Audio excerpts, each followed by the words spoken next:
Hello students, welcome to the selection classes. आज का जो हमारा टॉपिक होने वाला है रिविजन IAS PT 365 का पॉलिटी का हम पार्ट 1 लेकर आए।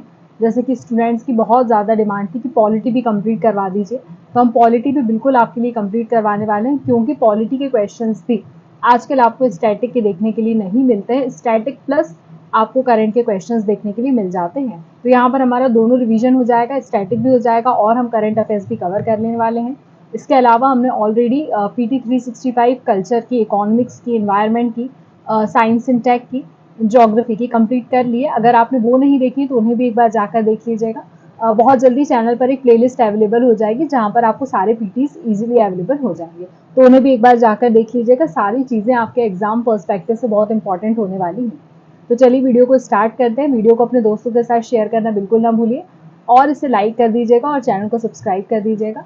और हमारे जो चैनल है टेलीग्राम चैनल, उससे भी आप जुड़ जाइए, जहाँ पर हम जो पढ़ाते हैं उसका PDF आपको अवेलेबल हो जाता है। सबसे पहले हम कुछ इश्यूज की बात करेंगे जो कि कॉन्स्टिट्यूशन में इस बार आपको देखने के लिए मिले हैं।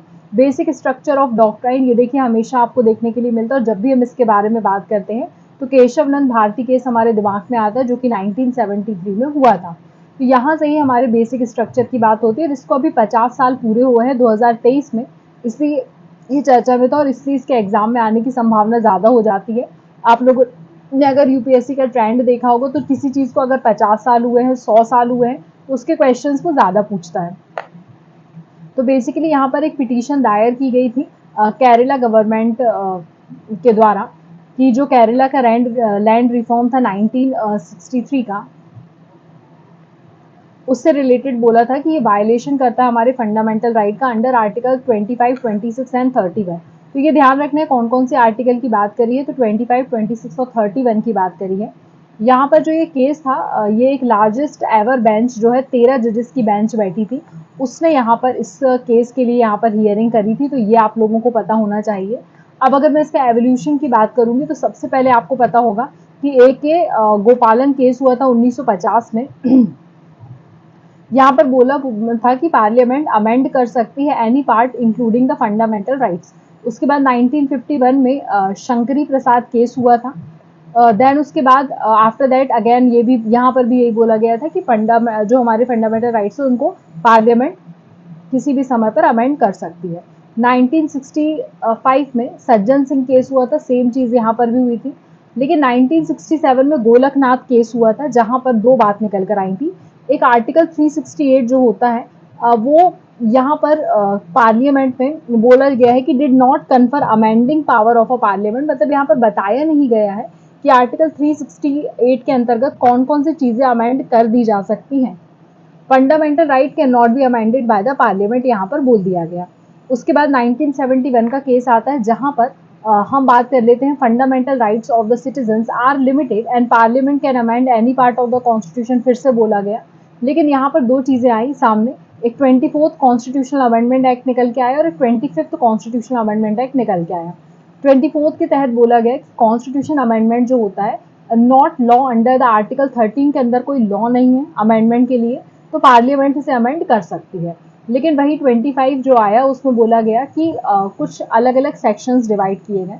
सेक्शन 2 में बोला गया कि right to property with a due compensation बोला गया, और 3 में precedence of DPSP over fundamental rights बोला गया। ये वाले फिर जो इसका जुडिशियल रिव्यू का इसका स्कोप है उसको ले लिया गया 39B और 39C के तहत।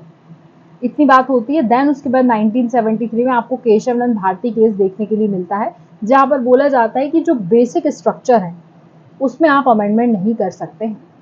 अब बेसिक स्ट्रक्चर में कौन कौन सी चीज़ें आती है, सो फार अभी तक हमारे कॉन्स्टिट्यूशन में बेसिक स्ट्रक्चर में क्या क्या आएगा ये कभी नहीं बताया गया है और ना ही सुप्रीम कोर्ट ने बताया है। तो यहाँ पर हमको पता होना चाहिए कौन कौन सी चीज़ें बेसिक स्ट्रक्चर का पार्ट बनाती हैं। तो सोवरेनिटी ऑफ इंडिया यहाँ पर बेसिक स्ट्रक्चर का पार्ट बनाएगी। Individual freedom secured of the citizen बनाता है। वेलफेयर स्टेट के बारे में बात कर सकते हैं। Supremacy of the constitution, Republican and democratic form of government, secular and federal character of constitution, separation of power, unity and integrity, judicial review and the balance between fundamental right and DPSP।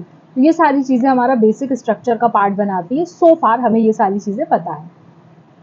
Then we will talk about independence of a district judiciary, ये भी basic structure का part बनाता है। बोल रहे हैं in all India जज association जो है वर्सेस यूनियन ऑफ इंडिया जो केस हुआ था, उसमें बोला गया है कि डिस्ट्रिक्ट जुडिशरी जो है वो इंडिपेंडेंस है, is a part of a basic structure. It also highlighted the principle integration in terms of a pay हो सकता है, pension, other service conditions between the district judiciary, high courts and supreme court. अब separation power क्या बोल रहे हैं कि जो ऑफिसर्स ऑफ अ जुडिशरी है they should be treated separately from the staff of legislative and executive. देखिए अलग जाहिर सी बात है कि जब तीन हम अलग अलग टर्म्स की बात करें, लेजिस्लेटिव, एग्जीक्यूटिव और जुडिशरी, तो तीनों की पावर्स अलग हैं, और अगर तीनों के पावर्स अलग हैं तो उनको सेपरेटली आपको ट्रीट करना पड़ेगा, क्योंकि सबके पावर्स अलग है तो सेपरेशन ऑफ पावर ऑलरेडी हो जाता है। तो यहाँ पर ये बात बोली गई है। यूनिफाइड जुडिशरी जो है वो सर्विस कंडीशन ऑफ जजेस की for similar post are equivalent across the state. बोला गया है कि यूनिफाइड जुडिशरी हमारे यहाँ, कि ऐसा नहीं है कि अगर मध्य प्रदेश का जज है तो उसको ज़्यादा सैलरी मिले, या कहना चाहिए उसको कुछ बेनिफिट ज़्यादा मिले, और यूपी का जो है जज उसको कम सैलरी मिले, या कम कहना चाहिए उसको चीज़ें यहाँ पर प्रोवाइड की जाए, ऐसा नहीं है। यूनिफाइड जुडिशरी मतलब कि आप जिस पोस्ट पर हैं वो थ्रू आउट द कंट्री आप कहीं भी रहेंगे, उस पोस्ट के अकॉर्डिंग ही आपकी सर्विस कंडीशंस रहेंगी, अदर देन दैट कोई परिवर्तन नहीं आएगा। Then we have abrogation of article 370। देखिए 370 चर्चा में था, काफ़ी समय से चर्चा में है, और इससे क्वेश्चन आने की संभावना रहती है। लेकिन यहाँ पर मैं आपको एक बोलना चाहूँगी कि अगर हमने पढ़ लिया है कि जम्मू कश्मीर अंडर आर्टिकल 370 था, तो हमको 371 पता होना चाहिए। 371 के अंतर्गत कौन कौन से 371A, 371B, उसको एक बार पढ़ के जाइएगा, हो सकता है उससे क्वेश्चन आ जाए। ठीक है, यहाँ पर कब हुआ था ये? 5 अगस्त 2019 को हुआ था। प्रेसिडेंट ऑफ इंडिया ने प्रमलगेट किया था ऑर्डर कॉन्स्टिट्यूशन का जम्मू कश्मीर के लिए, इसको बोला गया जम्मू कश्मीर ऑर्डर 2019, जिसके तहत यहाँ पर इंडियन कॉन्स्टिट्यूशन भी अब एप्लीकेबल हो जाएगा उस स्टेट में। यहाँ पर अभी चुनाव भी आयोजित किए गए, अगर आप लोगों को पता हो, अभी नतीजे सामने आए तो आप लोगों को इस बारे में जानकारी होगी। ठीक है, यहाँ पर कॉन्स्टिट्यूशनली से चैलेंज भी किया गया, बट फिर भी कहीं ना कहीं हमने आर्टिकल 370 हटा दिया। ठीक है, अब आर्टिकल 370 में था क्या, थोड़ा सा देख लेते हैं हम। इंस्ट्रूमेंट ऑफ एक्सेशन नाम ध्यान रखना है, जिसके तहत अक्टूबर 1947 में महाराजा हरि सिंह ने, जो लास्ट रूलर थे जम्मू कश्मीर के, साइन किया था इंस्ट्रूमेंट ऑफ एक्सेशन इंडिया के साथ, ताकि वो डोमिनियन स्टेट उसको मिल सके। अब डोमिनियन स्टेट में ये था कि उनका खुद का अलग फ्लैग होगा और उनका खुद का अलग कॉन्स्टिट्यूशन होगा, आपका कॉन्स्टिट्यूशन वहां पर एप्लीकेबल नहीं होगा। लेकिन जब हमने आर्टिकल 370 यहाँ पर हटा दिया है, तो अब वहां पर इंडिया का कॉन्स्टिट्यूशन ही एप्लीकेबल होगा। ठीक है, ये आप लोगों को पता होना चाहिए। अब यहाँ पर बोला है 370 में, except for defence, foreign affairs, finance and communication, parliament needed the state government concurrence for applying all other law. तो यहाँ पर हमको स्टेट गवर्नमेंट की सहमति की आवश्यकता ज्यादा थी, तो यहाँ पर सेंट्रल गवर्नमेंट का दबदबा कम था, तो उसे ही बढ़ाने के लिए कहीं ना कहीं 370 को यहाँ से हटाया गया। इसके तहत आर्टिकल 35A भी इंडियन कॉन्स्टिट्यूशन में आपको देखने के लिए मिल जाता है। जैसे कि बोला है, it is stemmed out of article 370 and gave power of Jammu Kashmir assembly to define permanent resident of the state. यहाँ पर बताना पड़ेगा कि कितने रेसिडेंट्स रहते हैं, मतलब जैसे कि हम बोल सकते हैं एक तरह से उनका सेंसस करने की आवश्यकता है, उनको कितने स्पेशल राइट्स और क्या क्या प्रिविलेजेस देना है, ये सारी बात यहाँ पर करी गई है। Then we have a national capital territory of Delhi amendment act 2023। यहाँ पर हमने एनसीआर जो हमारा है उसको भी यहाँ पर अमेंड करने के लिए बात करी गई है, उससे रिलेटेड आपको यहाँ पर चीजें देखने के लिए मिल जाएंगी। ठीक है, इसमें क्या क्या बात करी गई है कि जो नेशनल कैपिटल है, civil service authority NCCSA, it creates a new statutory authority बनाई गई है, जिसको हम बोलेंगे NCCSA, to make the recommendation to the Lieutenant Governor regarding the transfer, positioning, vigilance and other incidental matters। तो यहाँ पर इनको सारे matters के लिए यहाँ पर बात करनी पड़ेगी। Then SCCSA shall be decided the matter by the majority of votes to the members of present and voting। जो भी present and voting है उसके basis पर majority जिसको मिलेगी उसके basis पर decide होगा matter जो भी रहेगा। ठीक है, तो बेसिकली ये अगर इसका आप नाम पढ़ेंगे तो सिविल सर्विसेज अथॉरिटी के तहत बनाया गया है। तो वो जो भी डिसीजन लेना है, उनको जो भी उनकी पोस्टिंग करना है, जहां पर भी उनको ट्रांसफर करना है, सारी चीजें यहाँ पर निर्धारित की जाएंगी, किसके बेसिस पर? वोटिंग ऑफ मेजोरिटी के बेसिस पर। ठीक है, अब यहाँ पर एक चीज और आपको पता होना चाहिए, मैटर्स जो रहेंगे outside the legislative competence of a Delhi legislative assembly but which have been delegated to the legislative. तो यहाँ पर ध्यान रखना है कि जो भी हो सकता है उसके कहना चाहिए मैटर जो होते हैं उसके परव्यू के बाहर हो, बट फिर भी अगर कहीं ना कहीं कुछ चीज़ें उसके अंतर्गत आती तो यहाँ पर हम उसको यहाँ पर कंसीडर करने वाले हैं। ठीक है, अब यहाँ पर आपको दिल्ली के बारे में भी पता होना चाहिए कि 1951 में जब आज़ाद होता है देश, उसके बाद हमने पार्ट सी में इसको रखा था। देन 1952 में लेजिस्लेटिव असेंबली क्रिएट की गई थी, इलेक्टेड चीफ मिनिस्टर। 1956 में हमने यहाँ पर इसको यूनियन टेरिटरी का दर्जा दे दिया था, और 1966 में दिल्ली एडमिनिस्ट्रेशन एक्ट दिया गया था, provided for the limited representative government in Delhi. 1991 में 69th कॉन्स्टिट्यूशनल अमेंडमेंट एक्ट के तहत यहाँ पर GNCTD एक्ट लागू किया गया था, और 2021 में इसमें हमने अमेंडमेंट किए हैं। ठीक है, अब बात कर लेते हैं प्रिवेंटिव डिटेंशन की। इसके बारे में भी आप लोगों ने पढ़ा हुआ है कि सुप्रीम कोर्ट जो है, while setting aside a detention order, observe preventive detention law are of colonial legacy and they must be used only in the rarest of rare cases। बोल रहे हैं कि colonial time की चीजें हैं, तो अब हमें उसको बहुत रेयर केसेस में यूज करना चाहिए। अब प्रिवेंटिव डिटेंशन होता क्या है, इसका मतलब क्या है कि जो डिटेंशन ऑफ अ पर्सन है विदाउट ट्रायल और कन्विक्शन बाय द कोर्ट और on a mere reasonable apprehensions of him doing activity dangerous to public order. बहुत सारी चीजें हैं जो आप डेंजरस ली कर देते हैं पब्लिक के लिए, तो यहाँ पर विदाउट ट्रायल या विदाउट कोर्ट की परमिशन के उसको अरेस्ट कर सकते हैं। ठीक है, यहाँ पर basically it purpose is to prevent the person from committing an offence in the near future. अगर हमको संभावना लगती है कि नियर फ्यूचर में वो कर सकता है ऐसा, तब यहाँ पर उसे इस तरह की चीजों को रोकने के लिए प्रिवेंटिव डिटेंशन किया जाता है। नाम से ही समझ में आ रहा है प्रिवेंटिव, किसी चीज को प्रिवेंट करना कि आगे जाके चीजें बड़ी ना हो जाए, इसलिए। कौन से आर्टिकल के तहत आएगा, तो आर्टिकल 22(1) एंड 22(2) के तहत आएगा। is not available to a person arrested or detained under the preventive detention law under article 22(3). Parliament have exclusive authority to make a law preventive detention for the reason। तो parliament यहाँ पर इससे related law बना सकती है। अब इसके लिए भी अलग अलग कानून आए हैं, दो मैंने 22(1), 22(2), 22(3) के बारे में आपको बता दिया है। कोई केस हुआ था, sorry, AK Gopalan versus state of Madras case हुआ था 1950 में। देन उसके बाद Shivban Lal versus state of Uttar Pradesh 1954 में। Then Shambhunath Shankar versus state of West Bengal case हुआ। ठीक है, इनको एक बार देख लीजिएगा कौन कौन से आर्टिकल्स इसमें आते हैं। Then we have a personality rights. Personality rights जो है वो दिल्ली हाई कोर्ट ने ग्रांट किया है protection to the famous Bollywood actors personality right for misuse by the third party. आपने देखा होगा बहुत बार, अभी आप लोगों ने शायद ब्लैक नेट के बारे में सुना होगा, ब्लैक इंटरनेट के बारे में सुना होगा, डार्क नेट जिसके बारे में आप लोग बोलते हैं, तो उसमें कहीं ना कहीं फेक फेसेस यहाँ पर यूज किए जा रहे हैं। तो वो उसको प्रिवेंट करने के लिए कि कोई एक बॉलीवुड एक्टर है, अगर उसकी पर्सनैलिटी ऐसी है, फेमस पर्सनैलिटी है, तो आप उसको मिसयूज नहीं कर सकते हैं। So personality right refers to the right of a person to protect him or his personality under the right to privacy or property। तो किसके अंतर्गत आएगा पूछ सकते हैं, तो राइट टू प्रिवेसी के अंतर्गत आएगा, ये ध्यान रखना है। आप उसका नाम, उसकी वॉइस, उसकी सिग्नेचर, इमेज कुछ भी यहाँ पर यूज नहीं कर सकते हैं।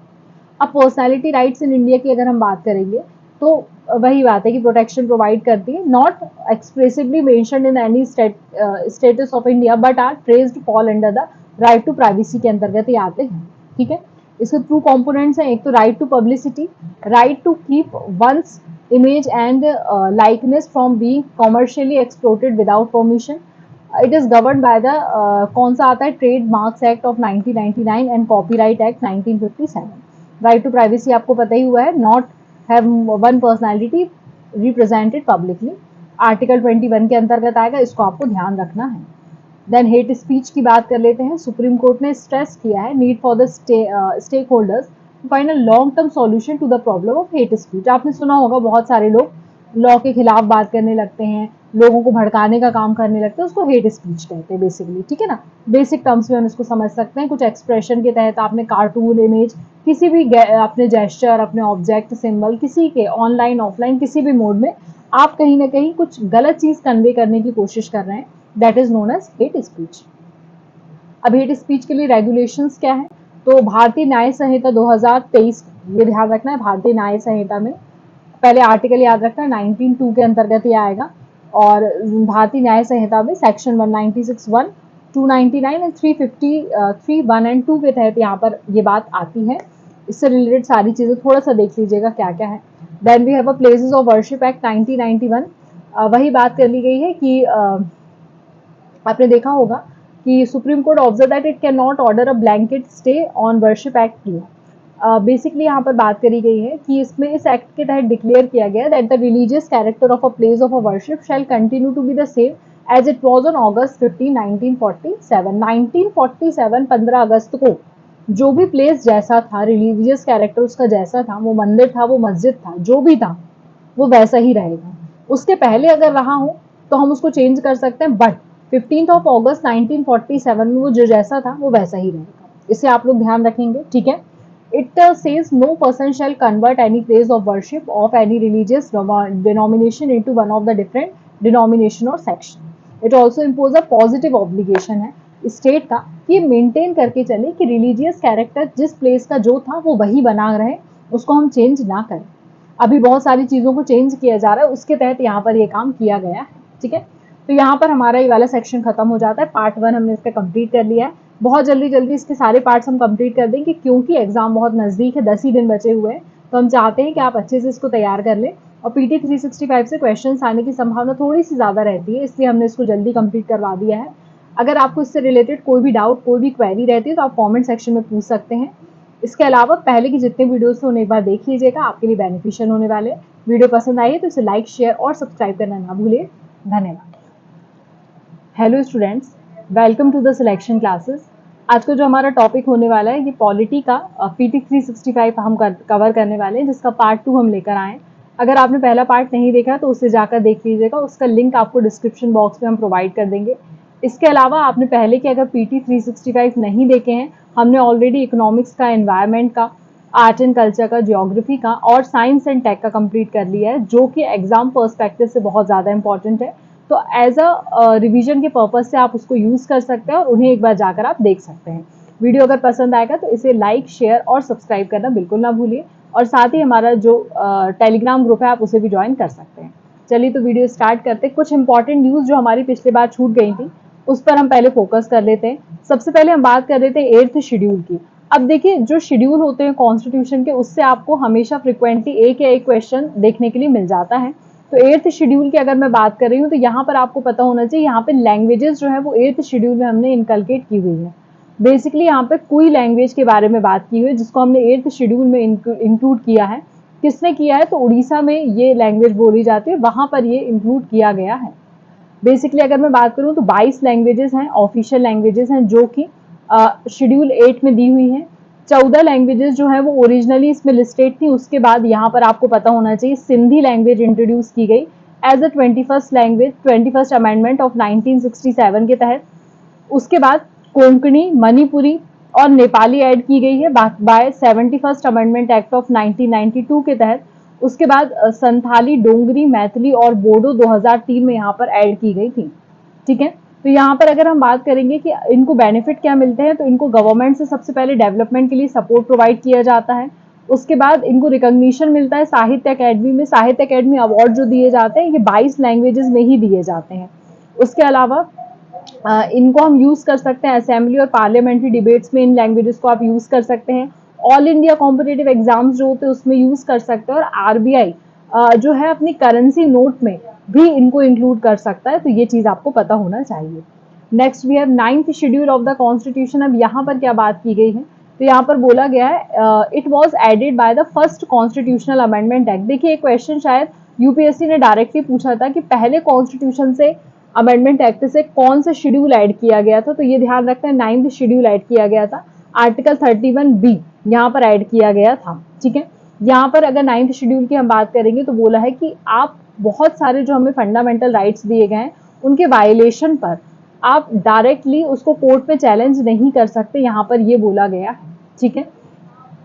सुप्रीम कोर्ट में जो हमारे IR करके एक हमारा केस हुआ था, state of Tamil Nadu and IR कोल्हो करके जो केस हुआ था 2007 में, उसमें ये बोला गया था कि यहाँ पर 9th शेड्यूल में हमने एक लॉ ऐड किया है in the year of 1973 for violating the fundamental rights can be challenge. ये चैलेंज कब कर सकते हैं? If it determines undermines the basic structure, कभी हमारे बेसिक स्ट्रक्चर को अंडरमाइन कर दें। Article 21 along with article 14 and article 19। तो आर्टिकल्स याद रखेंगे कौन कौन से हैं, 21, 14 और 19 के बारे में यहाँ पे बात की गई है। अब देखिए, एक नया राइट निकल के आया है, राइट टू साइलेंस के बारे में हमने बात करी है। तो यहाँ पे राइट ऑफ साइलेंस के बारे में जब हम बात करते हैं तो ये हमें पता होना चाहिए All the accused have a right of silence and investigators cannot force them to speak or admit guilt. हर जब देखिए हम सुप्रीम कोर्ट में जाते हैं तो जो भी एक्यूज्ड पर्सन होता है उसको बोला जाता है कि आपको बोलने का अधिकार है, लेकिन आपको साइलेंस रहने का भी अधिकार है। अगर आपको आपको फोर्सफुली कोई कुछ चीज बुलवा नहीं सकता है, तो ये चीज यहाँ पर दी गई है। किस आर्टिकल के तहत हो सकता है आपसे पूछ रहे, तो आर्टिकल 20 का सब पार्ट 3 जो है उसके तहत यहाँ पर दी गई है, ये आपको पता होना चाहिए। ये हमको प्रोटेक्शन प्रोवाइड करता है क्रिमिनल प्रोसीडिंग के अंतर्गत। और यहाँ पर right is not available to the person being interrogated under the custom act 1962 and the foreign exchange management act 1999। तो इसके तहत अगर कोई व्यक्ति गया है तो वहां पर हम बोल रहे हैं कि अगर कोई इंटेरोगेशन के लिए गया है तो यहाँ पर उसको ये राइट अवेलेबल नहीं है, लेकिन अदरवाइज आप यहाँ पर ये हमारे जो राइट है इसे यूज कर सकते हैं। नेक्स्ट की हम बात कर लेते हैं reservation for locals in the private sector. अब प्राइवेट सेक्टर्स में रिजर्वेशन की बात करी गई है। क्या बोला है, हरियाणा और पंजाब गवर्नमेंट ने बोला है कि यहाँ पर state employment of a local candidate act 2020 लेकर आए थे, जिसमें बोला गया है कि 75% रिजर्वेशन रखा जाएगा लोकल्स के लिए, ताकि बाहर से जो आया हुआ व्यक्ति है वो यहाँ पर किसी भी तरह से उसको रिजर्वेशन यहाँ पर ना मिले, उसको ज्यादा सुविधाएं यहाँ पर ना मिल सके। तो ये ध्यान रखना है कि 75% रिजर्वेशन की हमने बात करी है। उसके बाद यहाँ पर हाई कोर्ट ने इसको डिक्लेयर किया unconstitutional and violate of part 3 the fundamental rights of the constitution. तो ये आप लोगों को पता होना चाहिए कि यहाँ पर ऐसा किया गया। इसके अलावा आंध्र प्रदेश स्टेट ने भी 2019 में ये काम किया था। बेसिकली नेगेटिव डिस्क्रिमिनेशन को जन्म देता है, इसलिए यहाँ पर इस तरह का काम नहीं करना है। फिर then we have affirmative action की बात करी गई है। अफर्मेटिव एक्शन क्या होता है, जो पॉजिटिव एक्शन होता है, नाम से ही समझ में आ रहा है। तो यहाँ पर इंट्रोड्यूस किया गया है यूएस में to counter the historical pattern of prejudice against individual with certain identities like black, Hispanic and other minority students. तो उनके साथ यहाँ पर कुछ भेदभाव जो किया जाता था उसके तहत यहाँ पर इसे किया गया है। ठीक है, अब यहाँ पर बोला गया रिजर्वेशन की बात की गई है। तो यहाँ पे रिजर्वेशन एक सिस्टम है of affirmative action in India. India में अफर्मेटिव एक्शन के तहत रिजर्वेशन लाया गया है, जहां पर हम बोल रहे हैं कि डिसएडवांटेज ग्रुप जो है उसको एजुकेशन, एम्प्लॉयमेंट, गवर्नमेंट स्कीम, सारी जगह हमने कुछ ना कुछ फैसिलिटीज यहाँ पे प्रोवाइड की हैं। आर्टिकल 15 का 4 और 16 का 4 इसके अंतर्गत आता है, ये आप लोगों को ध्यान रखना है। ठीक है, अब यहाँ पर बोला है कि यहाँ पर रिजर्वेशन कोटा है जो 50% फिक्स कर दिया, उससे ज्यादा नहीं बनना चाहिए। आपको इंदिरा साहनी जजमेंट अगर याद होगा कि ओबीसी, एससी और एसटी को अगर आपको यहाँ पर रिजर्वेशन देना भी है तो 50% से ऊपर नहीं देना है, ये बात की गई थी। फिर आता है रंगनाथ मिश्रा कमीशन। रंगनाथ मिश्रा कमीशन किसके लिए बनाया गया, इसको हम बोलते हैं national commission for religious and linguistic minorities के लिए बनाया गया था। ये किस तरह ध्यान देता है, look into the various issues related to linguistic and religious minorities in the country. इसने अपनी रिपोर्ट सबमिट करी है 2007 में, जिसके बेसिस पर शेड्यूल कास्ट का स्टेटस कंप्लीटली डीलिंक किया गया है रिलीजन से और उसको एक अलग न्यूट्रल स्टेट का दर्जा दिया गया है। देन वी हैव आर्टिकल 355, इसके बारे में भी आपने सुना होगा। It is a part of emergency provision. Contain कौन से पार्ट में दिया है, देखिए ये पता होना चाहिए। इमरजेंसी से रिलेटेड क्वेश्चंस हमेशा एग्जाम में पूछे जाते हैं, तो यहाँ पर आपको ये ध्यान रखना है कि किस पार्ट से पूछा गया है, तो ये आप लोग ध्यान रख लेंगे। पार्ट 18 में ये दिया हुआ है, ये पता होना चाहिए। आर्टिकल 352 से लेकर 360 के बीच में यहाँ पर बात की गई है। फिर यहाँ पर और इसके अलावा क्या बोला गया है, इसमें बोलते हैं कि duty of a union to protect every state against the external aggression. तो हर एक स्टेट को आपको प्रोटेक्ट करना है from the external aggression and the internal disturbance. उसके तहत फिर आपको फर्दर आपने आर्टिकल्स पढ़े होंगे। आर्टिकल 352 चार के डिफरेंसेस से आप लोगों ने पढ़े होंगे। आर्टिकल 356 देन आर्टिकल 360, ये मेन इंपॉर्टेंट आर्टिकल्स रहते हैं, ये आपको पता होना चाहिए। Then we have a right to walk. Punjab ने यहाँ पर पहला स्टेट बना है जिसने इम्प्लीमेंट किया है राइट टू वॉक को, ये आप लोगों को पता होना चाहिए। राइट टू वॉक को इम्प्लीमेंट किया है। Right to walk made it mandatory for all the road owning agencies including NHAI। तो मतलब आप फुटपाथ अगर आपको दिया गया, साइकिल ट्रैक दिया गया, तो आप उसका यूज कर सकते हैं। That is right to walk. अब हम बात कर रहे थे कुछ functioning of a parliament, state legislature की। तो नो कॉन्फिडेंस मोशन, इसके बारे में आपने सुना होगा। कभी भी गवर्नमेंट को गिराना है तो नो कॉन्फिडेंस मोशन लेकर आ जाइए, तो यहाँ पर काम हो जाता है। हम और आप के लाने से नहीं होता है, वहां की जो पार्लियामेंट होती है या स्टेट लेजिस्लेटिव होती है वो लेकर आ सकती है। तो basically monsoon session of parliament ने यूनियन गवर्नमेंट ने फेस किया था no confidence motion in the monsoon session of the parliament. अब नो कॉन्फिडेंस मोशन की हम बात कर लेते हैं। बेसिकली नो कॉन्फिडेंस मोशन होता क्या है, एक लेजिस्लेटिव रेजोल्यूशन है, इंट्रोड्यूस हुआ था लोकसभा में, जो अलाउ करता है opposition to challenge the government majority.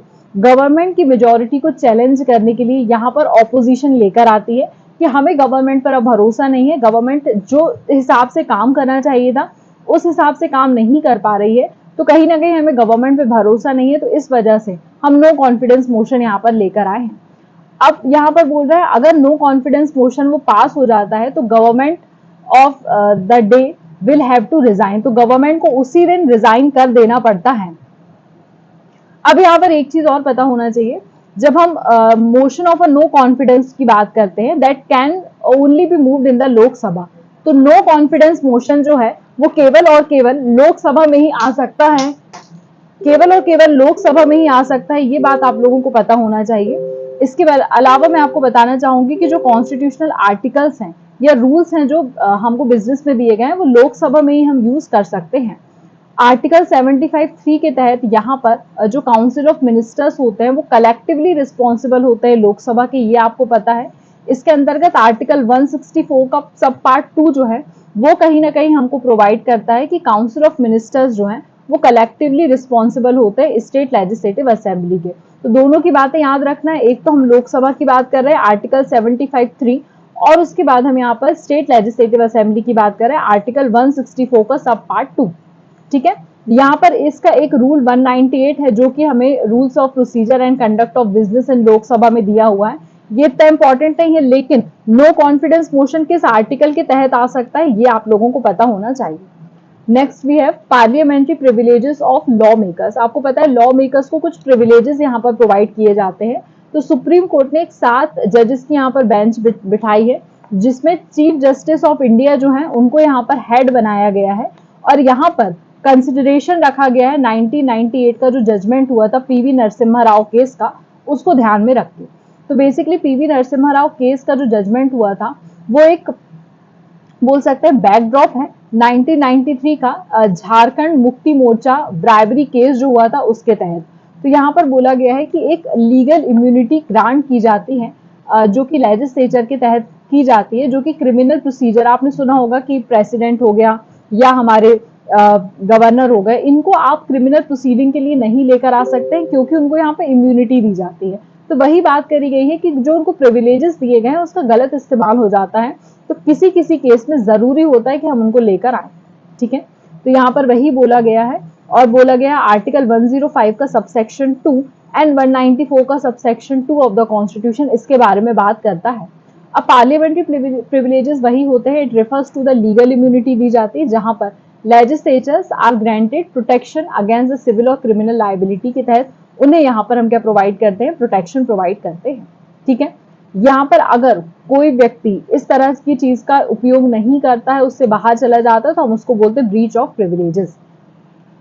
Then we have expulsion of lawmakers की हम बात कर लेते हैं। तो लोकसभा ने एक्सपेल किया है one of its member accused of the accepting gift और इलीगल ग्रेटिफिकेशन। देखिए लोकसभा में जो भी सदस्य होते हैं, जो भी मेंबर्स हैं, उनको गिफ्ट एक्सेप्ट करने का अधिकार नहीं होता है। एक उनका लेवल होता है कि कुछ डिसाइड कर दिया जाता है कि 5000 10,000 एक लिमिट है, उसके बाहर अगर आप कर रहे हैं तो that is known as illegal, तो वो इलीगल हो जाता है, एथिक्स के अंतर्गत नहीं आता है। इसीलिए इसको उस जो भी व्यक्ति ने लिया हुआ है, जो भी मेंबर ने लिया हुआ है, उसको एक्सपेल कर दिया जाता है लोकसभा से। तो ये बात आपको पता होना चाहिए। ठीक है, अब सिंपल मेजोरिटी का एक टर्म यहाँ पर निकल के आया था।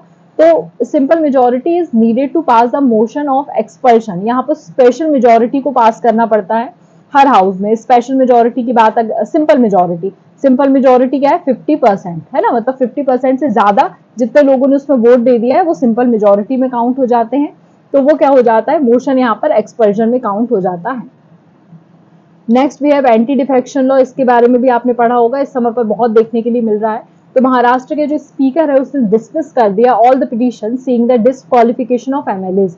अगर हम यहाँ पर देखते हैं, स्पीकर यहाँ पर पाया जाता है कि कोई भी मेंबर डिस्क्वालीफाई है जो भी काम करने के लिए उसको दिया गया उसके तहत, तो एंटी डिफेक्शन लॉ वो यहाँ पर लेकर आ जाते हैं। किसके तहत आता है, 10th शेड्यूल के अंतर्गत आता है 52nd constitutional amendment act of 1985 के तहत, ये आपको पता होना चाहिए। उसके बाद ये डिसाइड कौन करता है, तो presiding officer of the house वो डिसाइड करेगा। लोकसभा है तो लोकसभा का स्पीकर डिसाइड करेगा, अगर स्टेट लेजिस्लेटिव असेंबली तो वहां का स्पीकर डिसाइड करेगा, तो वो डिसाइड करेगा कि मेंबर डिस्क्वालीफाई है कि नहीं।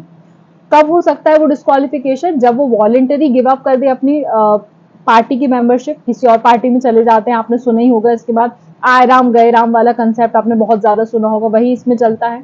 उसके बाद हो सकता है कि आप जिस काम को करने के लिए आए थे उसके कॉन्ट्ररी जा रहे हो, तो हो सकता है पॉलिटिकल पार्टी अगर बोल रही है कि नहीं हम इसमें सहमति देनी और आप उससे अलग चले गए, तो वो आपकी पार्ट से छिन जाएगी वहां पर सारी चीजें। तो यहाँ पर बोला गया कि 15 दिनों के अंदर यहाँ पर पार्टी को बताना पड़ता है कि इस व्यक्ति को आपको रखना है कि नहीं, और एंटी डिफेक्शन लॉ या डिस्क्वालिफिकेशन के बेसिस पर उस व्यक्ति को वहां से हटा दिया जाता है।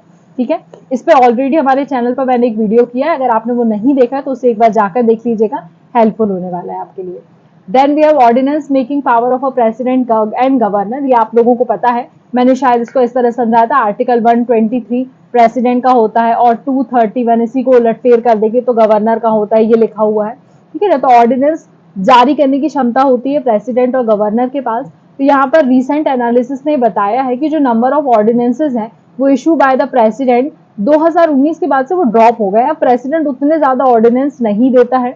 2022 में फर्स्ट टाइम 59 ईयर्स में कोई भी ऑर्डिनेंस पास नहीं हुआ है, ये पता होना चाहिए। और ऑर्डिनेंस मेकिंग पावर है वो प्रेसिडेंट और गवर्नर के पास ही होती है। ऑर्डिनेंस जो होते हैं वो बेसिकली टेम्पररी लॉ होते हैं जो कि प्रेसिडेंट इशू करता है जब पार्लियामेंट सेशन में नहीं रहती। उन्हें ऐसा लगता है कि हाँ हमको इस चीज के लिए लॉ बनाना चाहिए, तो वो यहाँ पर बनाकर ले आते हैं। ठीक है, ऑर्डिनेंस कब खत्म होता है, ceases to be operate at the expiration of 6 week from the date when the next session, जब नेक्स्ट सेशन होगा उसके 6 वीक के बाद वो एक्सपायर हो जाता है। Then we have secretariat of the parliament की बात कर लेते हैं। तो अभी आपको पता है पार्लियामेंट ने 75 साल अपने कंप्लीट किए हैं, तो उसके जो सेक्रेटरीट है, it has been custodian of a procedure precedence and legislative knowledge of a 2 houses. Basically article 98 के तहत बोला गया है कि हर हाउस में आपको एक सेपरेट सेक्रेटरियल स्टाफ आपको देखने के लिए मिल जाता है, जो कि बेसिकली लॉ मेकिंग अथॉरिटी होता है। लॉ को रेगुलेट करना, क्या कैसा काम कर रहा है, सारा कुछ निर्धारित करने का काम इन्हीं के हाथ में रहता है।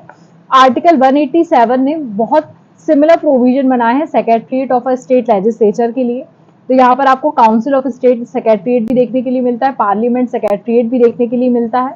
कब से ये एग्जिस्टेंस में आया है, तो 1952 से।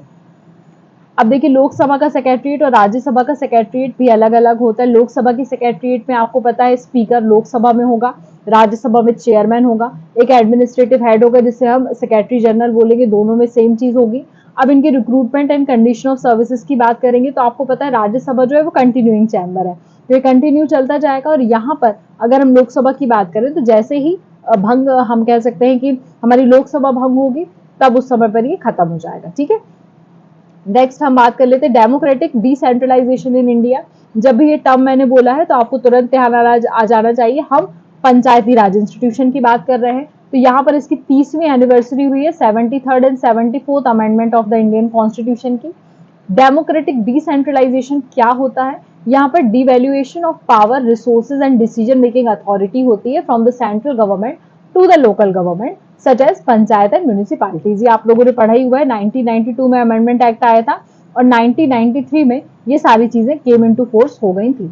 पंचायती Raj institutions and urban local government, ये मैंने आप लोगों को ऑलरेडी पढ़ाया हुआ है। आर्टिकल्स ध्यान रखेंगे, ये आर्टिकल 243 से लेकर 243 ओ तक है, ये आर्टिकल 243 से लेकर 243 तक है।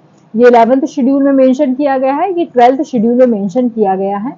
अगर मैं बात करूं तो इसमें 29 फंक्शनल आइटम्स हैं और इसमें 18 फंक्शनल आइटम्स हैं। अब बात कर लेते हैं capacity building of urban local bodies की, यूएलबीज की हम बात कर लेते हैं। तो ये ministry of housing urban affairs ने यहाँ पर इसको लॉन्च किया है। एक नेशनल वर्कशॉप है जो कि कैपेसिटी बिल्डिंग करता है, किसके लिए, अर्बन लोकल बॉडीज के लिए, ताकि एक कैपेसिटी बिल्डिंग हम यहाँ पर जनरेट कर सके। बेसिकली 3 इनिशिएटिव लिए गए हैं। एनुअल कैपेसिटी बिल्डिंग प्लान दिया गया to enhance the capabilities of MOHUA। ठीक है, यहाँ पर 6 हमने पायलट यूएलवीज बनाए हैं। कौन कौन से, अहमदाबाद, भुवनेश्वर, मैसूर, राजकोट, नागपुर एंड पुणे। तो ये आप लोगों को ध्यान होना चाहिए। Next we have panchayat extension of the schedule area act 1996। अब पंचायत में यहाँ पर थोड़ा एक्सटेंशन वाला एक्ट आ गया है। ये पेसा एक्ट आप लोगों ने सुना होगा, extension of a scheduled area act जिसको हम बोलते हैं। तो झारखंड ने ये इशू किया है इसका ड्राफ्ट।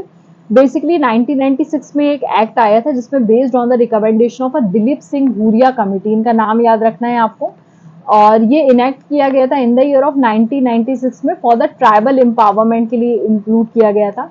और आपको पता है झारखंड में ट्राइबल पॉपुलेशन आपको देखने के लिए खास तौर पे मिल जाती है, इसलिए उनके एम्पावरमेंट के लिए यहाँ पर इसको इशू किया गया है। ठीक है, किस पार्ट में आता है हम बात कर लेते हैं। तो पार्ट 9 ऑफ द कॉन्स्टिट्यूशन आपको देखने के लिए मिल जाएगा। यहाँ पर scheduled area of a 10 states under article 244(1) में आपको ये देखने के लिए मिल जाता है। ठीक है, देन उसके बाद इसमें और कौन कौन से 10 स्टेट्स शामिल हैं तो वो पता होना चाहिए। आंध्र प्रदेश, छत्तीसगढ़, गुजरात, हिमाचल प्रदेश, झारखंड, मध्य प्रदेश, महाराष्ट्र, उड़ीसा, राजस्थान, तेलंगाना और 5th शेड्यूल एरियाज भी इसमें एंड देयर रिस्पेक्टिव स्टेट्स भी आ जाते हैं। ठीक है, 8 स्टेट्स जो हैं एक्सेप्ट झारखंड एंड उड़ीसा, उनको फ्रेम और नोटिफाई करने के लिए स्टेट पेसा रूल यहाँ पर बनाया गया है। अब 5th और 6th शेड्यूल के बीच में देखिए डिफरेंस हमेशा पूछा जाता है, क्या होता है क्या नहीं, एक बार देख लीजिएगा। मैंने शायद इसके बारे में भी आप लोग को पढ़ाया था कि एक को आप ध्यान रख सकते हैं 80 mm से, है ना। तो 6th शेड्यूल को 80 mm से ध्यान रख लेंगे। असम, त्रिपुरा, मेघालय और मिजोरम, और बाकी सारे इसमें आ जाएंगे, शामिल हो जाएंगे। इस तरह से आप इसको ध्यान रख सकते हैं। ठीक है, देन वी हैव कुछ इंपॉर्टेंट न्यूज चर्चा में थी। तो panel of a vice chairperson ये चर्चा में थी। तो all women panel of vice chairperson Rajya Sabha ने कॉन्स्टिट्यूट करी, उसके बारे में बताया गया है और बोला है same power as a chairman इनको भी रहता है। फिर पार्लियामेंट के सेशंस के बारे में बात करी गई है। स्पेशल सेशन जो कि कॉन्स्टिट्यूशन में मेंशन नहीं, वो भी कभी ना कभी हो जाते हैं। आर्टिकल 85 में बताया गया है कि parliament should meet at least twice a year. अगर वो नहीं मिल पाती है तो कुछ स्पेशल सेशन वो कर सकती है। इम्यूनिटी प्रेसिडेंट की मैंने अभी आप लोगों को बताया था, इम्यूनिटी दी जाती है आर्टिकल 299 के तहत, ये आप लोगों को पता है। देन उसके बाद यहाँ पर आर्टिकल 61 के तहत, आर्टिकल 61 ध्यान रखेंगे, और आर्टिकल 299 जो है वो सुप्रीम कोर्ट का है, ये ध्यान रखेंगे। स्टैट्यूटरी लॉ को ब्रेक नहीं करना है, वो बताया गया है। फिर रूल 176 एंड 267 एक बार देख लीजिएगा, इसमें किस बारे में बात करी गई, बिजनेस ओरिएंटेड बात है। एडजर्नमेंट मोशन आपको पता है कि लोकसभा में एक definite member of urgent public importance के तहत यहाँ पर एडजर्नमेंट मोशन ले आते हैं, ये आपको पता होगा। देन उसके बाद सबऑर्डिनेट लेजिस्लेशन और डेलीगेटेड लेजिस्लेशन का कंसेप्ट आता है। सरपंच पति, इसके बारे में भी मैंने आपको बताया 73rd कॉन्स्टिट्यूशनल अमेंडमेंट एक्ट में बहुत बार महिला की सीट होती है और उनके हस्बैंड जो है वो बोलते हैं कि हम शुरू से लड़ रहे हैं तो हम ही यहाँ के सरपंच रहेंगे, तो वैसा आपने सुना होगा ना, तो सरपंच पति उसको हम बोल देते हैं। देन उसके बाद Kota of backward classes and urban local bodies के बारे में बात करी गई है आर्टिकल 243 के पार्ट 6 के तहत, इसे भी आप लोगों को ध्यान रखना है। ठीक है, तो यहाँ पर हमारा इसका सेकंड पार्ट खत्म हो जाता है। आई होप आपको सेशन अच्छा लगा होगा। सेशन अगर अच्छा लगा है तो इसे लाइक, शेयर और सब्सक्राइब करना बिल्कुल ना भूलिए। जल्दी आपको अगले सेशन के साथ मिलते हैं। धन्यवाद। Hello students, welcome to the selection classes. आज का जो हमारा टॉपिक है अगेन PT 365 का, हम पॉलिटी का पार्ट 3 लेकर आए हैं। जैसे कि आप सभी की बहुत ज़्यादा डिमांड थी कि PT 365 के पॉलिटी को जल्दी से कंप्लीट करवा दीजिए क्योंकि प्रीलिम्स में आने वाला है, तो इसलिए वाले जो वीडियोज़ हैं आपको बहुत फ्रिक्वेंटली मिल जाएंगे। और हमने ऑलरेडी इन्वायरमेंट का, इकोनॉमिक्स का और आर्ट एंड कल्चर का, ज्योग्राफी का एंड साइंस एंड टेक का PT ऑलरेडी कंप्लीट कर लिया है। अगर वो वीडियोस आपने नहीं देखे तो उन्हें एक बार जाकर देख लीजिएगा। सबका सेपरेट आपको मैराथन सीरीज भी मिल जाएगी। अगर आप एक बार में पूरा रिवाइज करना चाहते हैं तो वो भी कर सकते हैं, और पार्ट्स में करना चाहते हैं तो उसके वीडियोस भी आपको चैनल पर मिल जाएंगे। वीडियो अगर पसंद आएगा तो इसे लाइक करना बिल्कुल ना भूलिए, अपने दोस्तों के साथ शेयर करिए और चैनल को सब्सक्राइब कर दीजिए। इसके अलावा हमारा जो भी हम पढ़ाया हुआ आपको अगर PDF चाहते हैं तो उसके लिए आप सिलेक्शन क्लासेस के टेलीग्राम ग्रुप को ज्वाइन कर सकते हैं, जिसका कि लिंक आपको डिस्क्रिप्शन बॉक्स में मिल जाएगा। तो आज हम जो बात करने जा रहे हैं वो सेंट्रल स्टेट रिलेशन के बारे में बात करने जा रहे हैं। जैसे कि अपने आप में बहुत बड़ा मुद्दा रहता है और इससे क्वेश्चंस एक ना एक आपको एग्जाम में हमेशा देखने के लिए मिल जाते हैं। तो यहाँ पर गवर्नर के रोल की बात करी गई हुई है। तो रिसेंटली केरला में, तमिलनाडु में और पंजाब ने मूव किया है सुप्रीम कोर्ट में against their respective governor over the pending bills. बहुत बार आपने देखा होगा गवर्नर के पास भी यहाँ पर इस तरह की एक पावर होती है जहाँ पर वो क्या करता है, किसी भी बिल को अपने पास सुरक्षित करके रख लेता है, उसको पास नहीं करता है। उसके कारण से जो हमारी स्टेट गवर्नमेंट्स होती है उनको बहुत ज़्यादा नुकसान होता है। इसके कारण से यहाँ पर गवर्नर के खिलाफ वो सुप्रीम कोर्ट गए हैं। आर्टिकल 200 कहता है assent of the governor is necessary for the bill to become a law. Again जैसे कि हमारे कॉन्स्टिट्यूशन में मेंशन है कि किसी भी एक बिल को लॉ बनाने के लिए अगर वो स्टेट का है तो गवर्नर के असेंट लगेगा, और अगर वो कहना चाहिए सेंट्रल गवर्नमेंट का है तो वहां पर प्रेसिडेंट का असेंट बहुत ज़्यादा इंपॉर्टेंट हो जाता है। अगर प्रेसिडेंट वाले असेंट की बात करेंगे तो आर्टिकल 111 होता है, आप लोगों को ध्यान होगा। और इसी के रिगार्डिंग में गवर्नर ने यहाँ पर बहुत सारे कुछ ऑप्शंस यहाँ पर दिए जाते हैं कि वो उस बिल को विड्रॉ कर सकता है, अपने पास सुरक्षित कब तक रख सकता है, और उसके बाद उसमें मना कर सकता है। ये सारी तमाम चीज़ें आप लोगों ने पढ़ी हैं, ठीक है ना। तो इसको एक बार देख लीजिएगा आप लोग। देन उसके बाद reserving the bill for the president article 201 में दिया है कि वो रिजर्व करके किसके लिए रख रहा है, प्रेसिडेंट के असेंट के लिए रख रहा है। तो यहाँ पर प्रेसिडेंट के पास भी पावर होती है, he can either give his assent और विथहोल्ड द असेंट। प्रेसिडेंट भी यहाँ पर ये काम कर सकता है, ठीक है। फिर आता है हमारे पास कोऑपरेटिव फेडरलिज्म का कंसेप्ट। तो कोऑपरेटिव फेडरलिज्म का कंसेप्ट जो है रिसेंटली प्राइम मिनिस्टर ने अंडरलाइन किया इसका इंपॉर्टेंस के बारे में। बेसिकली होता क्या है, कोऑपरेटिव फेडरलिज्म एक हॉरिजॉन्टल रिलेशन होता है यूनियन और स्टेट गवर्नमेंट के बीच में, जो कि neither is above the other. यहाँ पर बोल रहा है कि कोई किसी के ऊपर नहीं है, लेकिन क्या ऐसा सही मायने में होता है? आप लोगों ने देखा होगा यूनियन गवर्नमेंट हमेशा स्टेट गवर्नमेंट पर भारी होती है, ये आप लोगों को पता है। It envisages that a national or the state agencies undertake the government functions jointly rather than exclusively। मतलब सेपरेटली आप लोगों को काम नहीं करना है, आपको साथ में मिलकर काम करना है। लेकिन जैसे कि आप लोगों को पता है कि नेशनल गवर्नमेंट या यूनियन गवर्नमेंट क्या होता है यूजुअली, और अगर स्टेट गवर्नमेंट जो होती है वहाँ पर अलग पार्टी की गवर्नमेंट होती है, तो बीच में तनातनी हो जाती है और सारी चीज़ें अच्छे से फॉलो अप नहीं हो पाती हैं, आपको पता है। अब बात कर लेते हैं constitutional provisions to promote the cooperative federalism in India. इसके लिए 7th शेड्यूल बनाया गया है, जहां पर आपको पता है सेंट्रल, स्टेट और कॉन्करेंट लिस्ट हमने अलग अलग बना दी गई है, ताकि स्टेट पर कौन काम करने वाला है, स्टेट लिस्ट पर क्या क्या काम होगा, सेंट्रल गवर्नमेंट किस तरह के काम करेगी, ये सारी चीज़ें हैं। देन उसके बाद ऑल इंडिया सर्विसेज, आपको आर्टिकल 312 याद होगा, जहाँ पर अलग अलग जुडिशियरी सिस्टम के तहत आपको अलग अलग लॉज भी यहाँ पे प्रोवाइड किए जाते हैं, ठीक है। दैन उसके बाद इंटर स्टेट काउंसिल बनाई जाती है अंडर आर्टिकल 363 के तहत, जो कि डिस्कस करती है और एडवाइज करती है the subject of a common interest अगर दोनों के बीच में है। फिर आर्टिकल 261 याद रखना है, full faith and credit shall be given throughout the territory of India to the public acts, records and judicial proceedings of the union and the every state. फिर यहाँ पे जोनल काउंसिल्स बनाई जाती है, एक स्टैट्यूटरी बॉडी जो कि state reorganisation act के तहत बनाई जाती है। आर्टिकल 280 में फाइनेंस कमीशन बनाया जाता है, जो सारे स्टेट और यूनियन में फाइनेंस का बंटवारा करता है। आर्टिकल 279 ए बनाया जाता है, जहाँ पर जीएसटी काउंसिल होता है, जो कि रिस्पॉन्सिबल होता है for deciding the rate of a GST. तो ये तमाम चीज़ें यहाँ पर कोऑपरेटिव फेडरलिज्म के तहत की जाती है, जहाँ पर ये होता है कि हमारा जो यूनियन गवर्नमेंट और स्टेट गवर्नमेंट है, दोनों को हम बराबर इक्वल दर्जा दिया जाता है। फिर आता है इंटर स्टेट बॉर्डर डिस्प्यूट, ये आपने बहुत ज़्यादा देखा होगा। Inter state border dispute basically Assam और अरुणाचल प्रदेश में इस समय पर देखा गया है। वहाँ पर बॉर्डर डिस्प्यूट बहुत ज़्यादा होता है, बहुत सारी जगह होता है। मैं आपको एक मैप दिखा दूंगी। आर्टिकल 131 के तहत यहाँ पर सुप्रीम कोर्ट ने बोला है कि exclusive to any other court have original jurisdiction in any dispute. तो जुडिशियल रिड्रेसल यहाँ पर कहते हैं कि ऑलरेडी अगर सुप्रीम कोर्ट ने किसी चीज़ पर फैसला सुना दिया है, तो सारे कोर्ट जो है वो उसको यूजुअली मान लेते हैं डिस्प्यूट के केस में, वही यहाँ पर बताया गया है।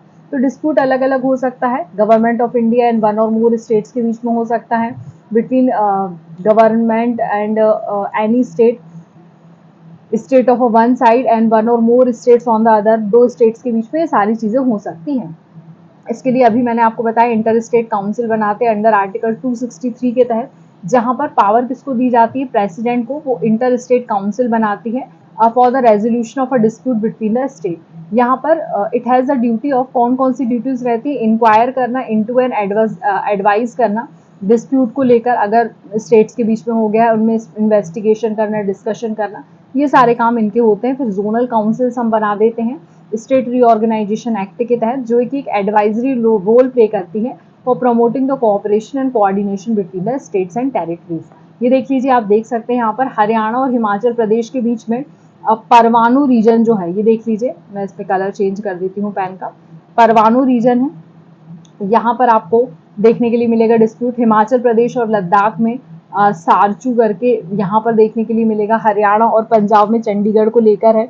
गुजरात और राजस्थान में मानगढ़ हिल को लेकर है। उड़ीसा और वेस्ट बंगाल में आपको डिस्प्यूट देखने के मिलेगा कनिका सैंड आइसलैंड को लेकर। महाराष्ट्र और कर्नाटका में बेलगाम को लेकर विवाद चल ही रहा है। कर्नाटका और केरला में कसारा गौद को लेकर विवाद चल रहा है। तो ये इस तरह से विवाद हैं जो कि अभी बहुत ज़्यादा चल रहे हैं, बॉर्डर डिस्प्यूट्स हैं। फिर हम बात कर लेते हैं इंटर स्टेट वाटर डिस्प्यूट। अब जैसे कि बॉर्डर डिस्प्यूट होता है वैसे वाटर डिस्प्यूट्स भी होते हैं, तो बेसिकली नदी प्रवाह को लेकर होते हैं। इसके लिए inter state river water dispute act 1956 बनाया गया था, जिसके अंतर्गत रिव्यू हम अलग अलग वाटर डिस्प्यूट्स के ट्रिब्यूनल्स यहाँ पर बना देते हैं। जैसे कि कृष्णा वाटर डिस्प्यूट ट्रिब्यूनल हमने बनाया था, कृष्णा नदी को लेकर के यहाँ पर था। सतलज यमुना लिंक कैनाल बनाई गई है। तो 7th schedule of the constitution है, उसमें स्टेट लिस्ट में एंट्री 17 में वाटर आता है। ये ध्यान रखना है स्टेट लिस्ट में क्या क्या आता है, इसको थोड़ा सा ध्यान रखेंगे। स्टेट लिस्ट से क्वेश्चंस एग्जाम में पूछे जाते हैं, इनको अच्छे से याद कर ले।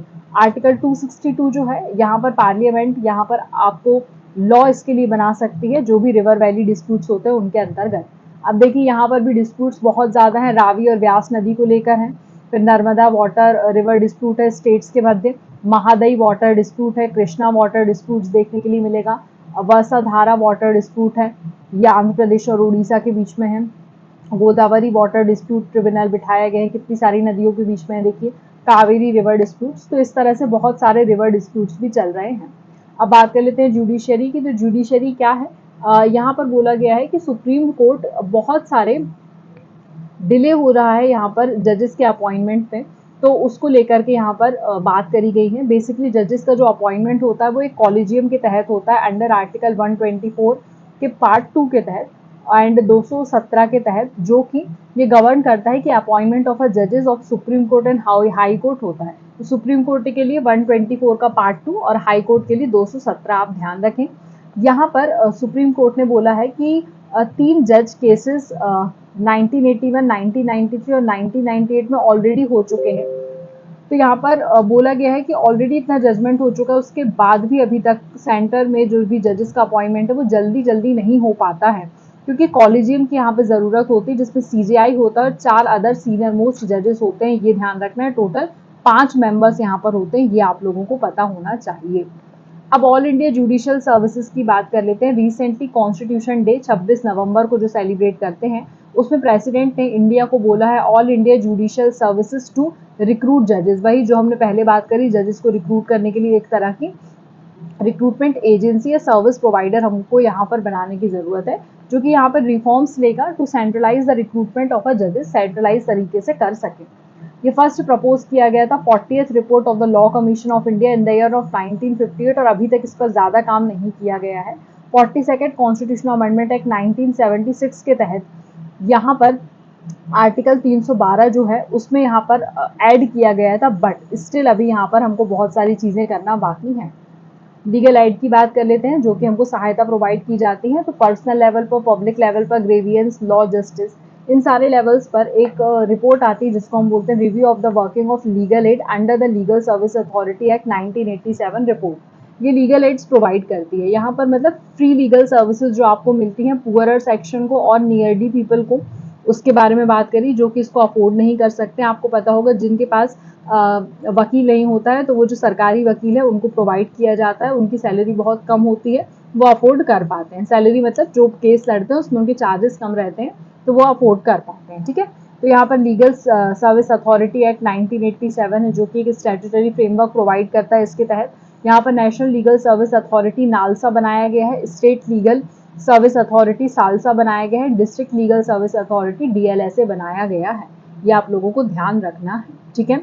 अब यहाँ पर इसमें भी ध्यान रखना है कि यहाँ पर हमने लोक अदालत भी बनाई है। ये ऑल्टरनेटिव डिस्प्यूट रिड्रेसल ADR का मैकेनिज्म पर काम करती है।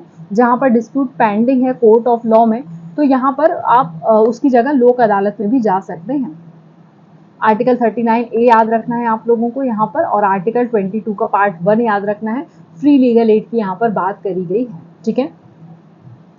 मेडिएशन एक्ट 2023 प्रेसिडेंट ने ग्रांट कर दिया अपना assent to pass the mediation act 2023 seeking to promote the mediation as a preferred mode of alternate dispute resolution in India. इसके लिए हमने ट्रिब्यूनल्स बनाए हैं और बहुत सारी जगह आप लोगों को, हाँ बेसिकली ट्रिब्यूनल से इसकी तरह एडीआर की जगह काम कर रहे हैं यहाँ पर, तो ये आप लोगों को पता होना चाहिए। ट्रायल जो होता है without a trial, different peoples के जो डिस्प्यूट्स होते हैं वो यहाँ पर रिजॉल्व होते हैं। 2019 में यहाँ पर इसमें अमेंडमेंट हमने किया हुआ है। ये अलग अलग तरह का हो सकता है, कंसिलिएशन हो सकता है, नेगोशिएशन हो सकता है, मीडिएशन हो सकता है, कोलैबोरेटिव लॉ हो सकता है, आर्बिट्रेशन। सबके देखिए यहाँ पर डेफिनेशन हमने प्रोवाइड कर दी है।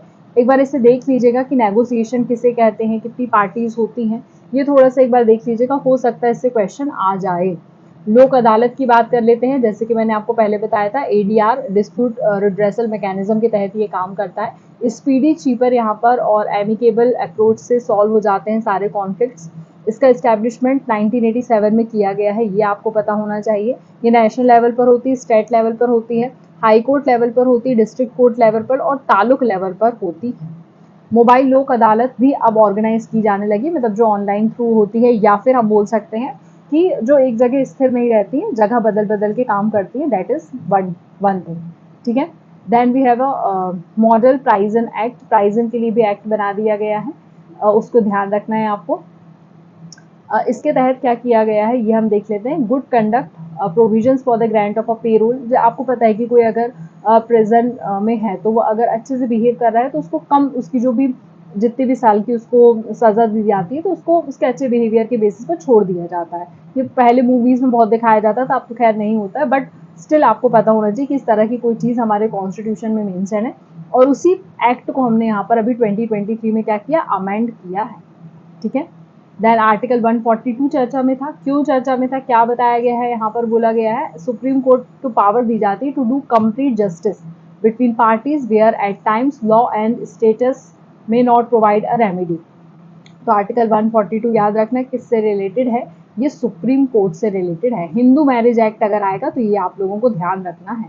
देन उसके बाद डॉक्ट्राइन ऑफ प्रोमिसरी एस्टोपल करके है, ये हियरिंग है रिलेटेड टू अग्निपथ स्कीम जो आई थी जिसमें बहुत ज़्यादा दिक्कतें चल रही थी, उससे रिलेटेड है। तो यहाँ पर प्रोमिसरी एस्टोपल क्या होता है, एक कंसेप्ट होता है जो कि एक कॉन्ट्रेक्चुअल लॉ की तरह काम करता है। बेसिकली प्रिवेंट करता है promisor from banking out of the agreement. मतलब आप एग्रीमेंट अगर आपने किया तो आप उससे बैक ऑफ नहीं हो सकते हैं, यहाँ पर ये इसका काम होता है। फिर नार्को टेस्ट के बारे में आप सभी ने सुना है, यहाँ पर सोडियम पेंटेथेनॉल जो है यूज किया जाता है ट्रुथ सीरम के जगह पर, ये आप लोगों को पता होना चाहिए।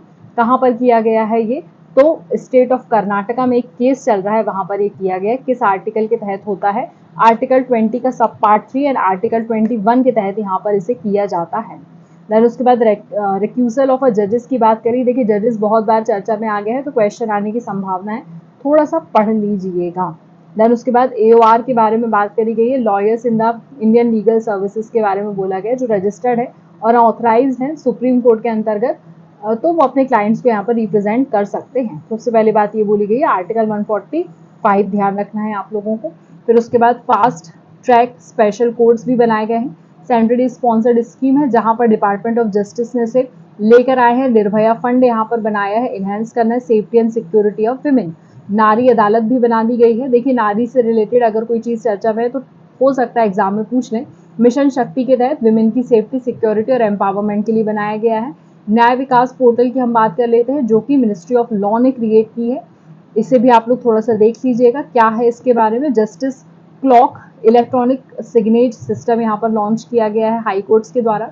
टेक्नोलॉजी की हम बात करेंगे, अगर सुप्रीम कोर्ट ने इशू किया है डायरेक्शन सारे हाई कोर्ट्स को तो डिजिटाइज कर दें अपने लोअर कोर्ट रिकॉर्ड्स को, इसमें ई कोर्ट मिशन आता है।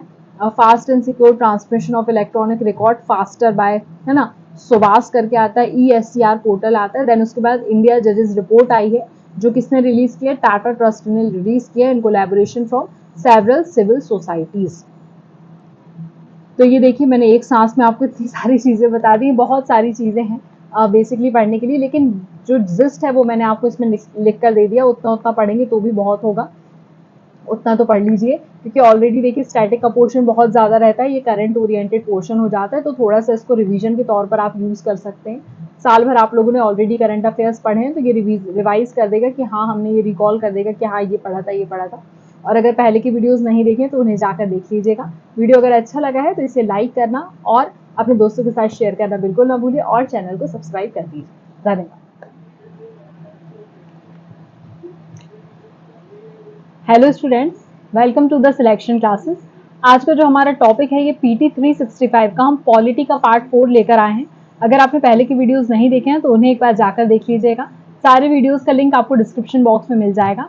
साथ ही हमारी पीटी 365 की जो एक प्लेलिस्ट है जहाँ पर आपको हर एक सब्जेक्ट का मैराथन वीडियोज भी मिल जाएंगे, उसका लिंक भी हम आपको डिस्क्रिप्शन बॉक्स में प्रोवाइड कर देंगे, तो आप उसे जाकर देख सकते हैं।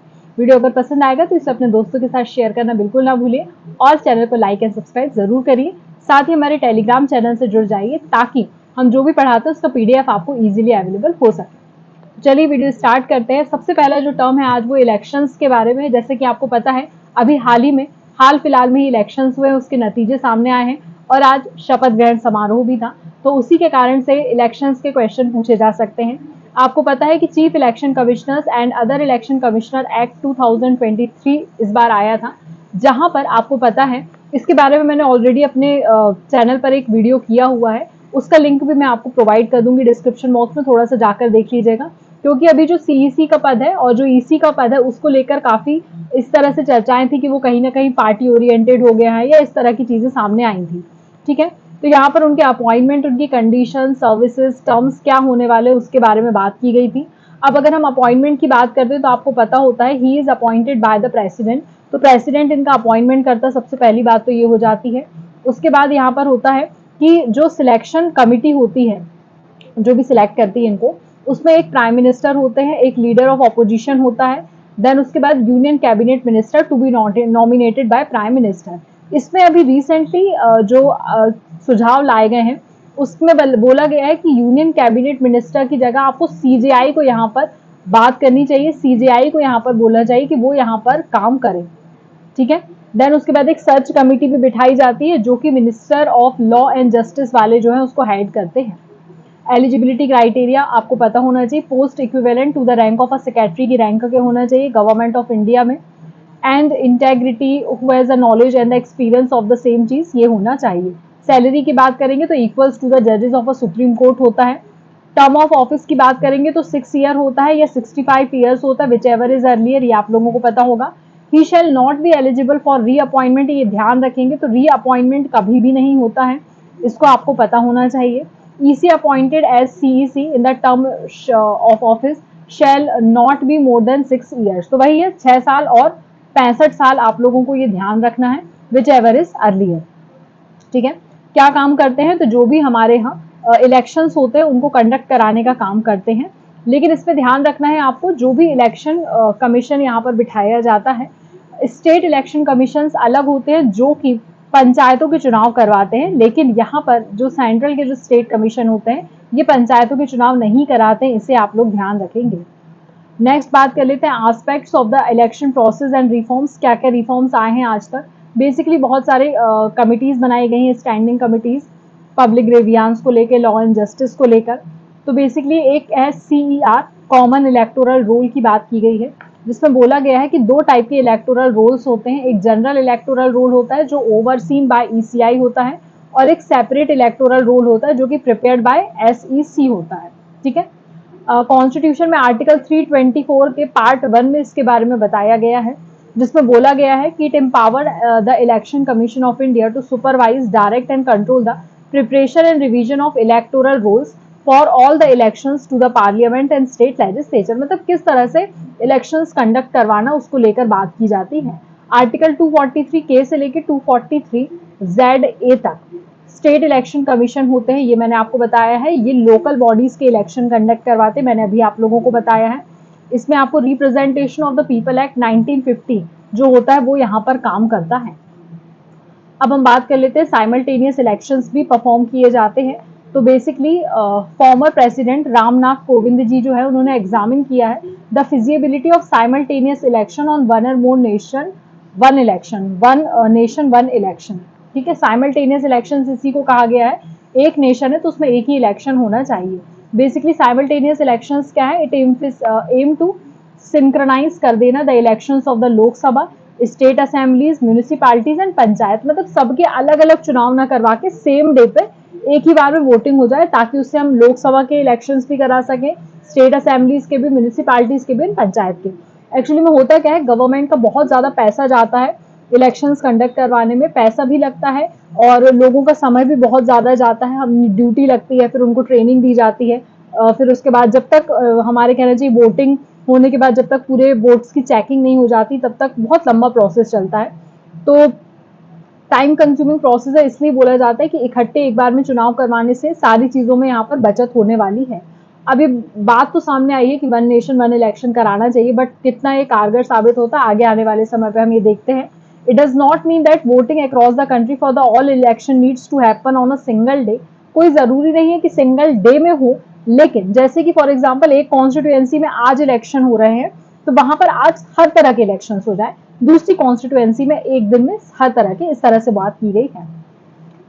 आर्टिकल्स कौन कौन से हैं देख लीजिए। आर्टिकल 83 है जो duration of the house of a parliament बताता है। आर्टिकल 85 है सेशन ऑफ अ पार्लियामेंट बताता है। आर्टिकल 172 है duration of state legislature and 174 sessions of the state legislature. Article 356 जो है वो failure of the constitutional machinery के बेसिस पर बताता है। फिर हम बात कर लेते हैं क्रिमिनलाइजेशन ऑफ पॉलिटिक्स। तो यहाँ पर एक रिपोर्ट निकल कर आई है जिसका नाम है analysis of shifting MPs from Lok Sabha and Rajya Sabha of India 2023। आपने पता होगा कि सिटिंग की बात करी गई है, यहाँ पर जो एमपीज बैठते हैं उनके बारे में बात की गई है।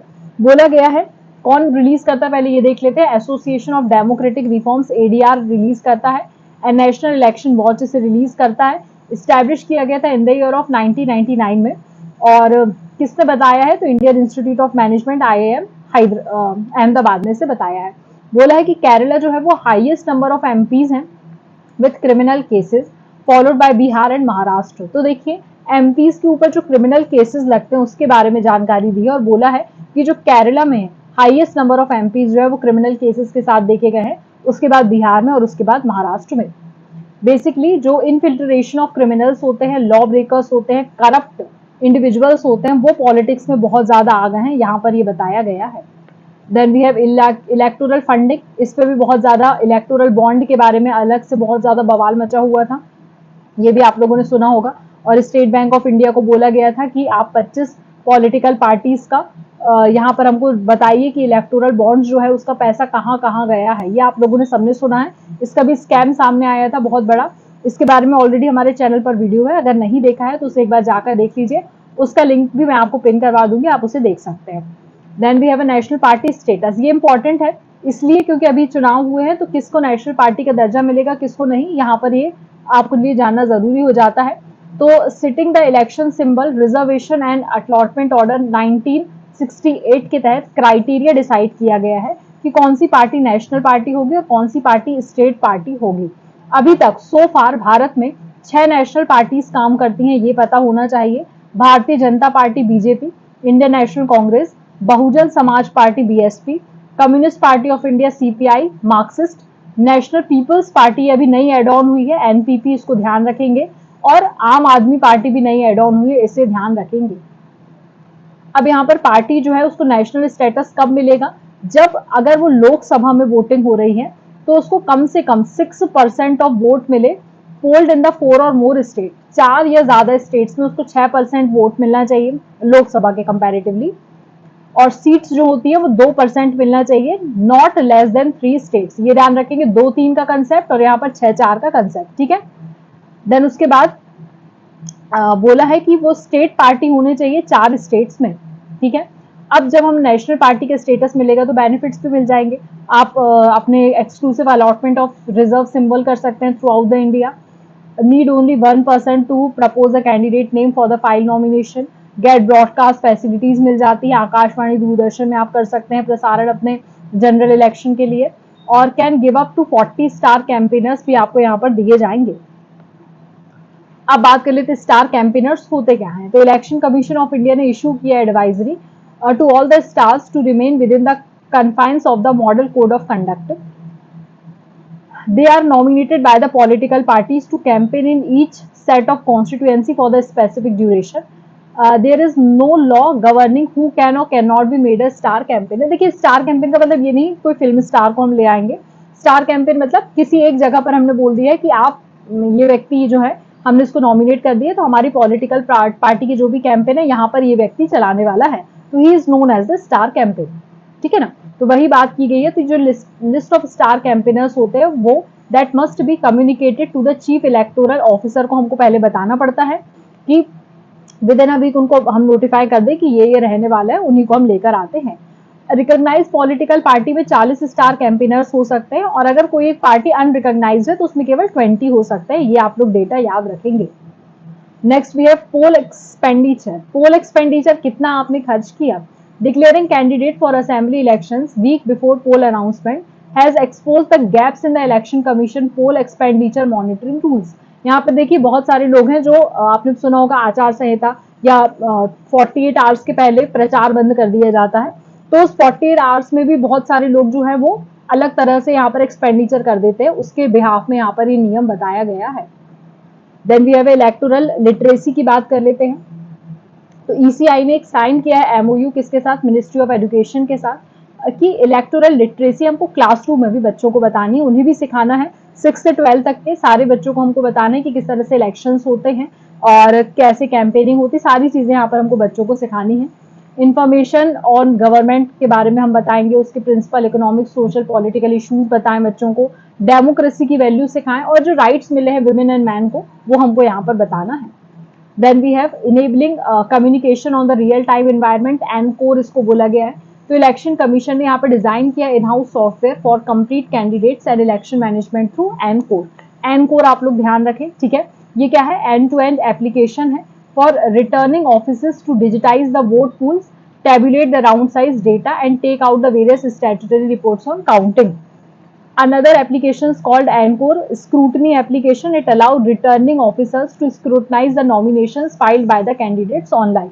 तो अब ऑनलाइन भी कैंडिडेट्स अपना नाम दे सकते थे, तो उसकी स्क्रूटनाइज करने के लिए, स्क्रूट करने के लिए एनकोर करके यहाँ पर एक प्लेटफॉर्म बनाया गया है। बेसिकली हमको अपना नाम अगर देना है कि हम यहाँ से खड़े हो रहे हैं तो हम नॉमिनेशन के लिए एनकोर का यहाँ पर यूज करने वाले हैं, ठीक है। अब बात कर लेते हैं वोटर वर्टिफिएबल वीवीपीएटी। ये बहुत ज्यादा चर्चा में था, इसका फुल फॉर्म याद रखेंगे, voter verifiable paper audit trail. EVM VVPAT इसको बोला जाता है, जहां पर ईवीएम मशीन के बारे में पता ही होगा, आप लोगों ने बटन दबाया होगा और वहां पर आपको एक कहना चाहिए उसका निकल के आ गया था रिजल्ट कि हाँ आपने वाला बटन दबाया है, ठीक है। ऐसा नहीं है कि आपने कांग्रेस का दबाया तो वहां पर बीजेपी का शो हो रहा है, ऐसा नहीं है, वही शो होता है जो आपने बटन प्रेस किया है, तो मतलब आपका वोट डल गया। उसके बाद एक बीप का साउंड आया होगा, आप सभी ने देखा होगा, तो वही है, वो उसको हम ईवीएम मशीन बोलते हैं। उसके साथ आपको एक बाजू में जहां पर वो निकल कर आता है कि किसको आपने वोट दिया है, वो वीवीपीएटी कहलाती है। तो यहाँ पे that allow the voters to see a printed slip for 7 second showing the serial number. ये आप लोगों को मैंने बता दिया, ठीक है। अब बात कर लेते हैं कुछ इंपॉर्टेंट लेजिस्लेशन बिल्स के बारे में। एक नारी शक्ति के लिए बिल आया है, वंदन नाम है इसका, कॉन्स्टिट्यूशन 106 अमेंडमेंट याद रखेंगे, 2023 में आया है। आप लोगों को पता होगा कि 1/3 रिजर्वेशन ऑफ वुमेन की बात करी गई है। मैंने आप लोगों को इसके पहले भी बहुत बार पढ़ाया है और हमारे चैनल पर इसका भी वीडियो है अवेलेबल, अगर वो नहीं देखा तो उसे भी जाकर देख सकते हैं आप। आर्टिकल ध्यान रखना है 239 का सब पार्ट AA, ठीक है। उसमें reservation of 1/3 seats of the women in legislative assemblies of Delhi की बात करी गई है। उसके बाद आर्टिकल जो है हमारा 330 ये इंसर्ट किया गया है, 330A एंड 332A। ये reservation of 1/3 seats of a women in Lok Sabha and state legislative assemblies. ये ध्यान रखना है, ये सामने पे चर्चा में था कौन से आर्टिकल्स ऐड हुए हैं, 330 का A और 332 का A। याद रखेंगे कि जो भी रिजर्वेशन है वो केवल लोकसभा और स्टेट लेजिस्लेटिव असेंबलीज में होता है। जो कंटिन्यूइंग चैम्बर्स होते हैं जैसे कि राज्यसभा हो गया या स्टेट लेजिस्लेटिव काउंसिल हो गया, वहां पर रिजर्वेशन को कोई भी कंसेप्ट नहीं रहता है, ठीक है।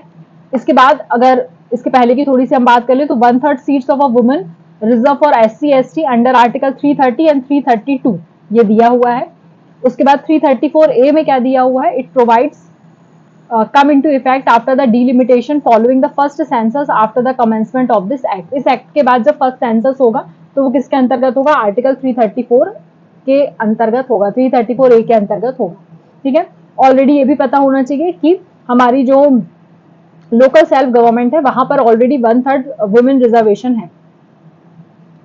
Multi state cooperative societies amendment act 2023। Cooperative societies जब भी चर्चा में रहा, इससे क्वेश्चन यूपीएससी ने जरूर पूछा है, तो इसको पढ़ के जाएंगे आप लोग। तो यहाँ पर 2022 में एक्ट आया था, बेसिकली 2002 का एक्ट है जो 22 में एक बार अमेंड हुआ और अभी फिर से 2023 में इसको अमेंड किया गया है। Establishment of a cooperative societies election authority यहाँ पर बनाया गया है, जिसमें चेयरपर्सन होता है, वाइस चेयरपर्सन होता है, और 3 मेंबर्स होते हैं जो कि सेंट्रल गवर्नमेंट अपॉइंट करती है। ये अलाउ करते हैं कोऑपरेटिव सोसाइटीज को to merge into the existing MSCS. जो हमारी अभी मल्टी स्टेट कोऑपरेटिव सोसाइटीज है उसमें आप क्या करो, अपनी कोऑपरेटिव सोसाइटी को मर्ज कर लो अमेलगमेशन के लिए, ठीक है। Then we have cinematographic act 2023। ये प्रेसिडेंट ऑफ इंडिया ने रिसेंटली इसमें अपना असेंट दे दिया है और उन्होंने कहा है कि ये एक्ट वैसे 1952 में आया था, हमने इसमें अभी अमेंडमेंट किया और बोला है कि जो आप सर्टिफिकेशन प्रोवाइड करते हैं ना कि ए क्लास का है, बी क्लास का है, सी क्लास का है, वो यहाँ पे जो हम प्रोवाइड करते हैं उसके रेगुलेशन को लेकर है। मैं आपको भी बताऊंगी किसको कौन सा दिया जाता है, कौन देता है। तो central board of film certification जो है उसको स्टैब्लिश किया गया है, जो कि बताएगा कि किस किस कैटेगरीज की फिल्म ये है, ठीक है। फिर उसके बाद इसमें ओटीटी रेगुलेशन को भी शामिल किया गया है। तो digital publisher content grievance council यहाँ पर रिकमेंड करी गई है punitive actions on the OTT over the top platforms invoking the information technology rule 2021। देखिए बहुत सारे ओटीटी प्लेटफॉर्म्स ने चार्जेस बहुत ज्यादा बढ़ा के रखे थे, तो यहाँ पर उसी के चार्जेस को कम करने के लिए इंफॉर्मेशन एक्ट के अंतर्गत इसको लाया गया है और बोला गया है कि इट ऑफर्स द, आपको पता है कि आप मूवीज टीवी शोज सारे आप लोगों ने देखे होंगे इंटरनेट के through, bypassing cable, satellite system के through, that is known as OTT platform. तो वही बोल रहे हैं कि यहाँ पर अगर आप ओटीटी प्लेटफॉर्म यूज कर रहे हैं तो वो आईटी एक्ट के अंतर्गत यूज करें, उससे बाहर जाकर आप बात ना करें, ठीक है। बेसिकली अगर आप टेक्नोलॉजी यूज कर रहे हैं तो उसका भी एक कोड ऑफ इथिक्स होता है, उसको आप मानकर चले फिर आप उसको यूज कर सकते हैं। Then we have a digital personal data protection act. Data protection अपने आप में चर्चा में सिक्योरिटी का टॉपिक है वैसे, बट फिर भी इसका बिल आया है इसलिए हमें पता होना चाहिए। 2023 में इसका बिल आया है। 2008 में सुप्रीम कोर्ट ने रिकॉग्नाइज किया था कि प्राइवेसी जो है हमारी फंडामेंटल राइट है। के S Puttaswamy versus union of India case में इसको बताया गया था। जस्टिस श्री कृष्ण कमिटी जो है उसने प्रपोज किया था एक ड्राफ्ट बनाओ आप इसके लिए, तो वो ड्राफ्ट बनकर तैयार हुआ है। देन उसके बाद हमने उसका क्या बना दिया, एक्ट बना दिया है। बेसिकली रेगुलेट कर देगा processing of a digital personal data while ensuring individuals right to protect their data, ठीक है। यहाँ पर 2 टर्म्स निकल कर आते हैं, वो आप लोगों को पता होना चाहिए। एक का नाम है डेटा फेड्यूसेरीज। डेटा फेड्यूसेरीज जिसको बोला जाता है that is a person, company और government entities who process data. जिसके पास डेटा गया है वो प्रोसेस कर रहा है, उसके तरफ से डेटा कहीं इधर उधर ना चला जाए, ठीक है। फॉर डेटा प्रोसेसिंग जो भी यूज कर रहा है उसको हम बोलते हैं। फिर यहाँ पर right in the duties of data principles, कौन यूज कर सकता है, कहाँ डेटा जा सकता है, ये सारी चीजें हमें पहले से पता होना चाहिए। Then we have a digital services act निकल कर आया है। इसमें बताया गया है कि यूरोपियन यूनियन ने कंफर्म किया है 19 प्लेटफॉर्म्स को that will be subject to the online content rules under the digital service DSA. DSA क्या है? It is a first of kind regulatory toolbox है जो ग्लोबली काम करता है और बेंचमार्क सेट करता है रेगुलेट करने के लिए ऑनलाइन इंटरमीडियरीज को। 2020 में डीएसए ने टुगेदर काम किया डिजिटल मार्केट एक्ट के तहत, जो इसने प्रपोज किया है comprehensive framework to ensure a safer fairer digital space, ठीक है। किस किस के लिए? बेसिकली यहाँ पर गेट कीपर्स कौन से प्लेटफॉर्म है? गूगल, अमेजॉन, मेटा, ये सारे हैं। क्रिमिनल लॉ रिफॉर्म्स एक्ट आया है। ये भी देखिए जितने भी एक्ट आए ना उसके बारे में एक बार पढ़ लीजिएगा। बेसिकली आप लोगों ने अभी न्याय संहिता के बारे में सुना होगा, चर्चा में था बहुत ज्यादा, तो हम उसको बोलने लगे हैं भारतीय न्याय संहिता 2023। इसमें क्या होगा, इंडियन पीनल कोड जो आईपीसी की धाराएं थी वो इसमें शामिल कर दी गई हैं जो कि क्रिमिनल ऑफेंसेस के नेचर की थी। फिर उसके बाद भारतीय नागरिक सुरक्षा संहिता कर दिया गया है, जो सीआरपीसी की धाराएं लगती थी 73 वाली, वो अब इसमें लगने लगेंगे। प्रोसीजर फॉर अरेस्ट, प्रोसीजर बताया है कैसे अरेस्ट करना है, प्रोसिक्यूशन कैसे करना, बेल कैसे मिलेगी, ये सब। देन उसके बाद भारतीय साक्ष्य अधिनियम, ये नया डाला गया है, जो एविडेंस एक्ट होता है उसकी जगह पर इसको लाया गया है। 1872 का था, हमने यहाँ पर नया कर दिया है। डेट याद रखिएगा, देखिए 1860 का था, 1973 का था और 1872 का था। बहुत पुराना चला आ रहा था तो उसे हमने अपने हिसाब से चेंज करा है। Then we have registration of birth and death amendment act. अब देखिए इसके रजिस्ट्रेशन के लिए भी आ गया है। तो आपने देखा होगा ना, लोग फर्जी सर्टिफिकेट बनवा लेते बर्थ और डेथ के, तो उसी को कम करने के लिए किया गया है। 1969 में बेसिकली एक्ट आया था, लेकिन अभी उसमें अमेंडमेंट किया गया है और बोला गया है कि रजिस्ट्रार जनरल ऑफ इंडिया जो है बाय द सेंट्रल गवर्नमेंट, वो यहाँ पर इनके अपॉइंटमेंट निर्धारित करने वाला है। चीफ रजिस्ट्रार होता है, डिस्ट्रिक्ट रजिस्ट्रार होता है, registrar to be appointed in every state. State government यहाँ पर उनको अपॉइंट करने वाली है। उन्हीं के पास जाकर हम यूजुअली सर्टिफिकेट बनाते हैं। यूजुअली हम कलेक्टेड ऑफिस जाते हैं, वहां पर एप्लीकेशन देते हैं और हमको सर्टिफिकेट अवेलेबल हो जाता है। तो रजिस्ट्रार करता है सर्टिफिकेट, ये आप लोगों को पता है, वही बेसिक चीज इसमें लिखी है। Press and registration of a periodicals act 2023, तो प्रेसिडेंट ने इसमें भी अपना असेंट दे दिया हुआ है। बोला है कि जो हमारा कॉलोनियल एरा का हम लॉ यहाँ पे यूज करते थे प्रेस के लिए 1867 का, उसको अब हमने यूज नहीं करना है, हमने अपना नया जो बना लिया उसी को यूज करेंगे। बेसिकली जो सेंसरशिप एक्ट था 1799 में लॉर्ड वेलेस्ली लेकर आए थे, और उसके बाद 1818 में लॉर्ड हेस्टिंग जो है वो यहाँ पर इन्होंने इसको रिट्रैक्ट किया था। तो licensing regulation ordinances 1823 John Adams लेकर आए थे। तो ये अलग अलग मैंने आपको बता दिए। मैटकाल्फ लेकर आए थे प्रेस एक्ट, तो मैटकाल्फ को प्रेस का फादर के नाम से भी जानते हैं, liberator of the Indian press के नाम से जानते हैं, ठीक है। तो यही सारे लोग लेकर आए थे, तो इनका नाम थोड़ा ध्यान रखिएगा, अभी फ्रिक्वेंट में है। राजा राम मोहन राय का नाम ध्यान रखना है, मिरातुल अकबर का नाम याद रखना है, जो कि had to be ceases publication due to this act। तो इसी कारण से राजा राम मोहन राय और मिरातुल अकबर जो है करके ये रिलीज नहीं हो पाई थी। Then we have telecommunication act, telecom bill 2023। अनाप शनाप बिल आते थे, सुना होगा आप लोगों ने, उसी के लिए आया है। तो यहाँ पे रिप्लेस कर दिया गया है 138 year old Indian telegraph act को। अब टेलीग्राफ कोई नहीं भेजता है, ठीक। तो यहाँ पर टेलीग्राफ एक्ट 1885 को बदल दिया गया है और उसको बोला है इंडियन वायरलेस टेलीग्राफी एक्ट 1933 किया गया था। और उसके बाद telegraph wires unlawful possession act 1850 किया गया है। Now that is known as telecom regulatory authority of India TRAI act 1997, जिसे हम अभी भी यूज करते आ रहे हैं। इसी में अमेंडमेंट हो रहे हैं, तो इसे आप लोगों को ध्यान रखना है। क्रोनोलॉजी याद होना चाहिए, पहले क्या था, फिर क्या आया, फिर क्या, दैट्स इट। इंटरनेट शटडाउन बहुत सारी जगह पर आपने देखा होगा, तो लोगों ने बोला है हमारे ह्यूमन राइट का वायलेशन हो रहा है, हमें राइट टू इन्फॉर्मेशन है, हमें हर तरह की स्वतंत्रता है, तो हमारा इंटरनेट क्यों बंद कर दिया गया, उसी को लेकर बात की गई है। बहुत बार आप लोगों ने देखा होगा जब भी प्रोटेस्ट होते हैं तो वहां पर इंटरनेट शटडाउन कर दिया जाता है, ताकि कुछ ऐसी गतिविधियां ना हो जाए जिसके कारण से दंगे और भड़क जाए। या तो उसकी स्पीड को स्लो कर दिया जाता है या फिर उसको रिस्ट्रिक्ट कर दिया जाता है कुछ समय के लिए। यूजुअली जम्मू कश्मीर में ये घटना बहुत ज्यादा देखी जाती थी। अभी इस समय पर नॉर्थ ईस्ट में थोड़ा सा विवाद चल रहा है, तो वहां पर भी देखी गई थी, इसलिए आपको ये थोड़ा सा पता होना चाहिए। Then we have a cable television network regulation act 1995। इस बार बहुत सारे एक्ट आए हैं और बहुत सारे एक्ट में अमेंडमेंट हुए हैं, तो ये आप लोग अच्छे से पढ़कर जाइएगा। अमेंडमेंट वाले सारे मैंने इसी वीडियो में कवर कर दिए हैं। Ministry of information and broadcasting ने कुछ रूल्स लेकर आई है इसके लिए।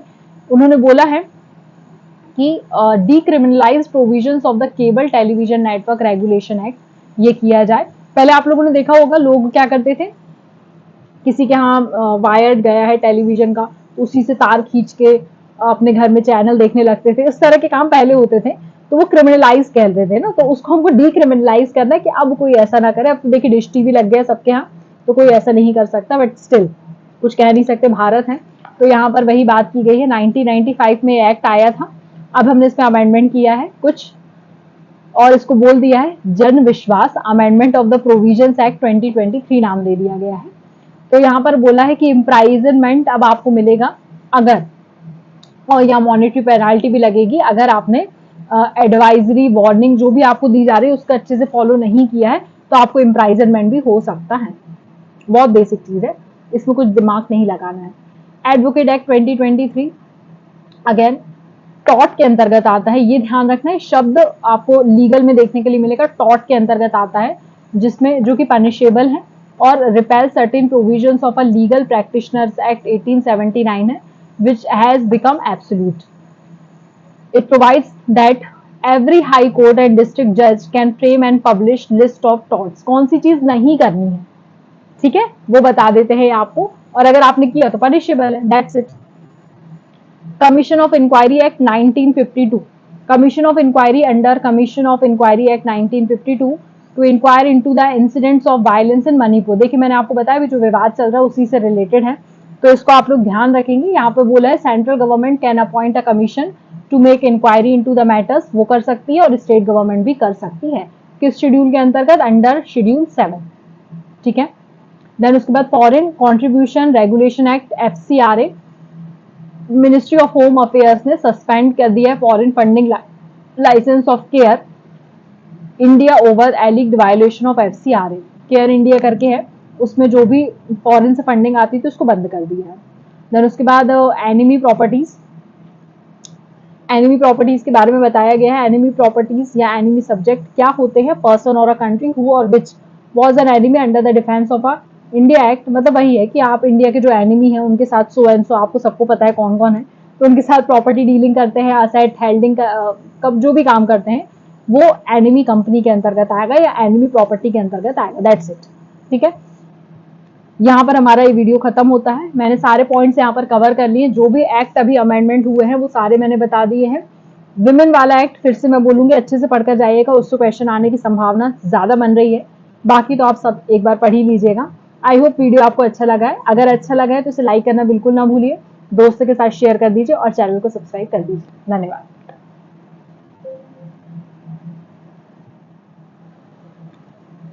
Hello students, welcome to the selection classes.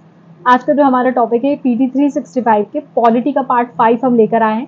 ये लास्ट पार्ट है पॉलिटी का, इसके बाद आपकी पीटी 365 की पॉलिटी भी कंप्लीट हो जाती है। जैसे कि हमने आपसे प्रॉमिस किया था कि हम आपकी पीटी 365 सारे कंप्लीट करा देंगे, तो यहाँ पर सारे कंप्लीट हो चुके हैं। इंटरनेशनल रिलेशंस हमने कवर नहीं किया है क्योंकि अभी बच्चों की इतनी डिमांड आई नहीं है। अगर आप चाहते हैं फिर भी कि इंटरनेशनल रिलेशन कवर किया जाए तो प्लीज़ आप लोग मुझे कमेंट सेक्शन में लिखकर बता दीजिएगा, तो कोशिश करेंगे कि हम इंटरनेशनल रिलेशंस भी कवर कर लें। तो चलिए वीडियो स्टार्ट करते हैं। अगर पहले की वीडियोस नहीं देखें तो उन्हें एक बार जाकर देख लीजिएगा। साथ ही वीडियो अगर पसंद आएगा तो इसे लाइक करना बिल्कुल ना भूलिएगा और अपने दोस्तों के साथ शेयर कर दीजिएगा, चैनल को सब्सक्राइब कर दीजिएगा और हमने जो भी पढ़ाते हैं उसका पीडीएफ अगर चाहते हैं तो आप हमारे टेलीग्राम चैनल से जुड़ जाइए। सबसे पहला टॉपिक है important constitutional, statutory and executive bodies. चर्चा में जो थी बेसिकली लोकपाल हमेशा से चर्चा में रहा है और ये एग्जाम का एक ऐसा टॉपिक है क्योंकि हाई लेवल सर्च कमिटीज के लिए बिठाई गई है, तो ये ऐसा टॉपिक है, पूछा जाता है। अब बात कर लेते हैं कि इसके post of chairperson and members की बात करी गई है of the anti corruption ombudsman Lokpal के लिए।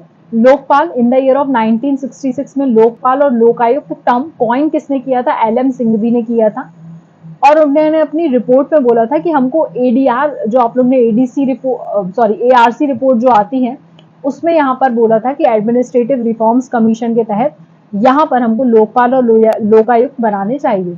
बेसिकली जो लोकपाल होते हैं वो नेशनल लेवल पर एंटी करप्शन ऑम्बुड्समैन होते हैं और लोकायुक्त जो होते हैं वो स्टेट लेवल पर होते हैं, जो कि पब्लिक सर्वेंट्स के साथ जो भी आपने सुना होगा जिस तरह से भी वो करप्शन करते हैं तो उसके खिलाफ यहाँ पर काम करते हैं। ये एक्ट जो है 2013 में आया था और इसलिए ये चर्चा में था, तो आपको ये पता होना चाहिए। इसके एक्ट के बारे में और क्या बताया गया है? According to the act there shall be a director of inquiry not below the rank of a joint secretary who shall be appointed by the government to conduct the preliminary inquiries refer to the central vigilance commission by the Lokpal. तो central vigilance commission जो भी बोलेगा लोकपाल उस तरह से यहाँ पर investigation करने का भी काम कर सकता है। अब लोकायुक्त मैंने आपको बताया जो स्टेट इक्विवेलेंट होता है, और याद रखना है महाराष्ट्र में सबसे पहले 1971 में लोकायुक्त बना दिया गया है और 1999 में केरला में बना दिया गया है। दे शैल हैव ज्यूरिसडिक्शंस ओवर सीएम के ऊपर काम करते हैं, मिनिस्टर्स के ऊपर काम करते हैं, एमएलएस के ऊपर और स्टेट गवर्नमेंट एम्प्लॉयज के ऊपर काम करते हैं। ठीक है, तो कोई भी अगर रिश्वत देता पकड़ा जाता है या करप्शन करता हुआ पकड़ा जाता है तो आप उसकी खबर लोकपाल या लोकायुक्त को कर सकते हैं। अब बात कर लेते हैं इनका जो कंपोजिशन होता है क्या होता है। तो Lokpal consist of a chairperson and maximum of 8 members. 8 members होते हैं, ध्यान रखना है। Which of 50% shall be judicial members and 50% from SC ST OBC से होना चाहिए। टेन्योर क्या होता है इनका?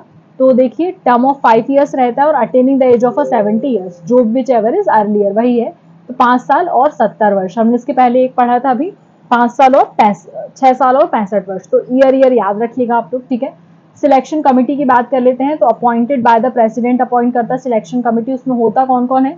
प्राइम मिनिस्टर चेयरपर्सन होता है, लोकसभा के स्पीकर होते हैं, लीडर ऑफ ऑपोजिशन होते हैं और CJI होते हैं और एमिनेंट जूरिस्ट जो भी होते हैं और नॉमिनेट किए जाते हैं वो होते हैं। Department of personnels and training के अंतर्गत ये काम करता है और बोला जाता है कि 60 दिन के अंदर आपको अपनी इंक्वायरी कंप्लीट करना है and 6 month of the completion of the investigation. Inquiry 60 दिन में कंप्लीट करना है, इन्वेस्टिगेशन 6 महीने में। दोनों अलग अलग टर्म्स होते हैं, थोड़ा सा लीगल टर्म्स होते हैं और लीगल टर्म्स ऐसे ही आप पढ़ लीजिए, अभी इसमें हमको ज्यादा भी डिटेल में जाना नहीं है। ठीक है, next we have delimitation commission. अभी चुनाव हुए तो डिलिमिटेशन कमीशन चर्चा में आता है, तो ये भी आपको पता होना चाहिए। ये इंश्योर करता है कि जो प्रपोर्शन है SC ST OBC विमेन का वो सब जगह एक बराबर हो सके, जितना हमने रखना है 50%, जो भी क्राइटेरिया हमने रखा उस हिसाब से होना चाहिए। तो डिलिमिटेशन कमीशन अंडर आर्टिकल 82 ने parliament enact a delimitation act. It is responsible for the readjustment of the constituencies, members and boundaries of a Lok Sabha and the state assemblies after every census. हर सेंसस के बाद ये काम करते हैं। It's decision are considered finally and unchangeable in any court.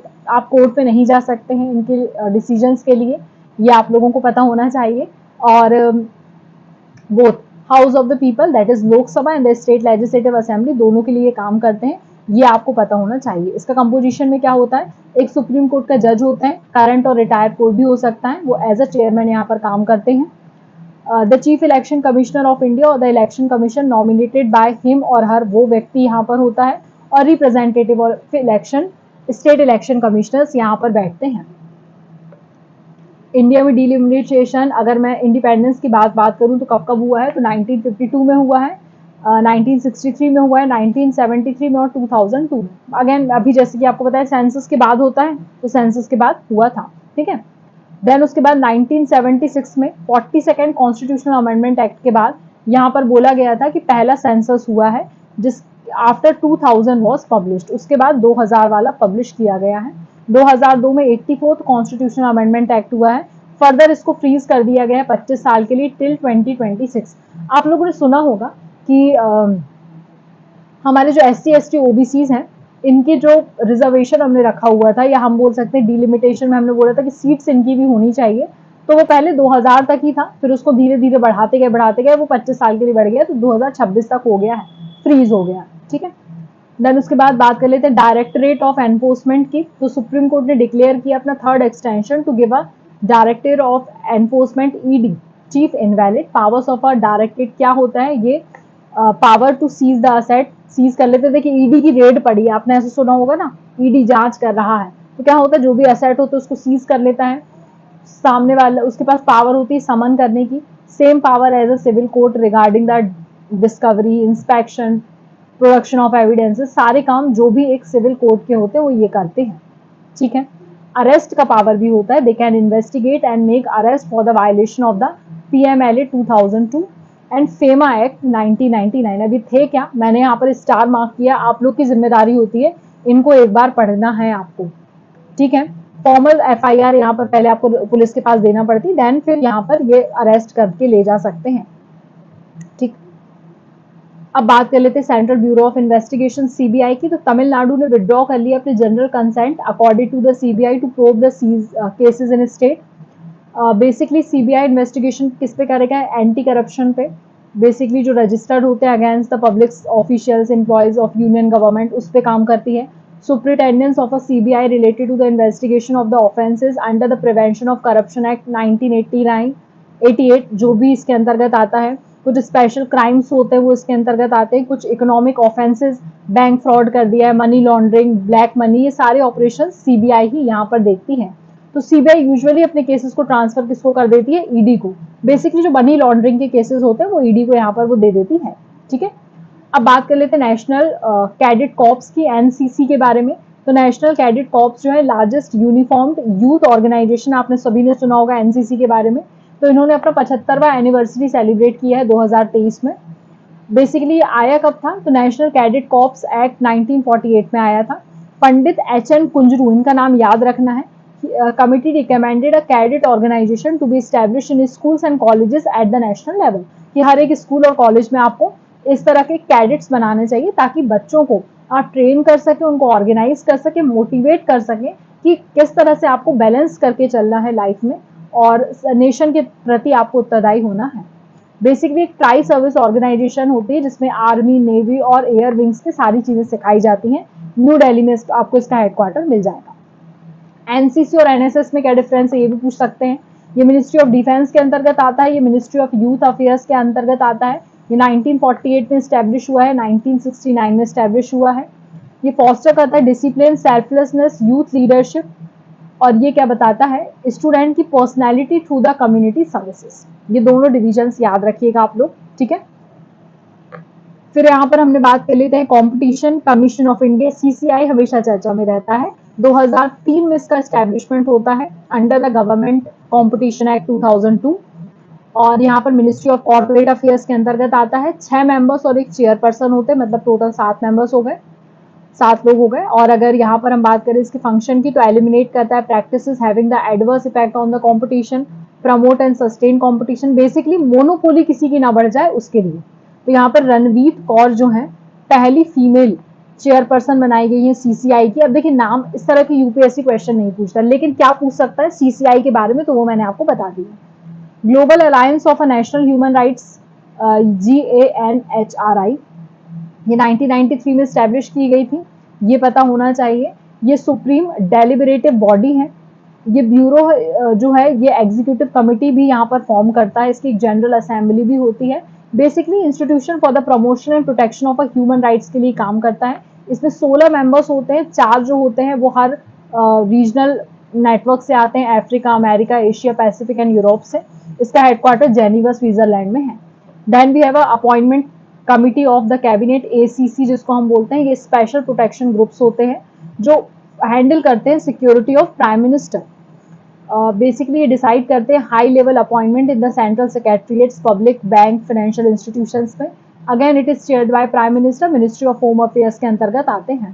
Press information bureau आप सभी पढ़ते हैं, क्योंकि प्रेस इंफॉर्मेशन ब्यूरो से आपको बहुत सारे क्वेश्चंस एग्जाम में आते हैं। तो ये नोडल एजेंसी है गवर्नमेंट की, जो प्रिंट और इलेक्ट्रॉनिक मीडियम पे काम करती है, गवर्नमेंट के इनिशिएटिव लोगों तक पहुंचाने का काम करती है।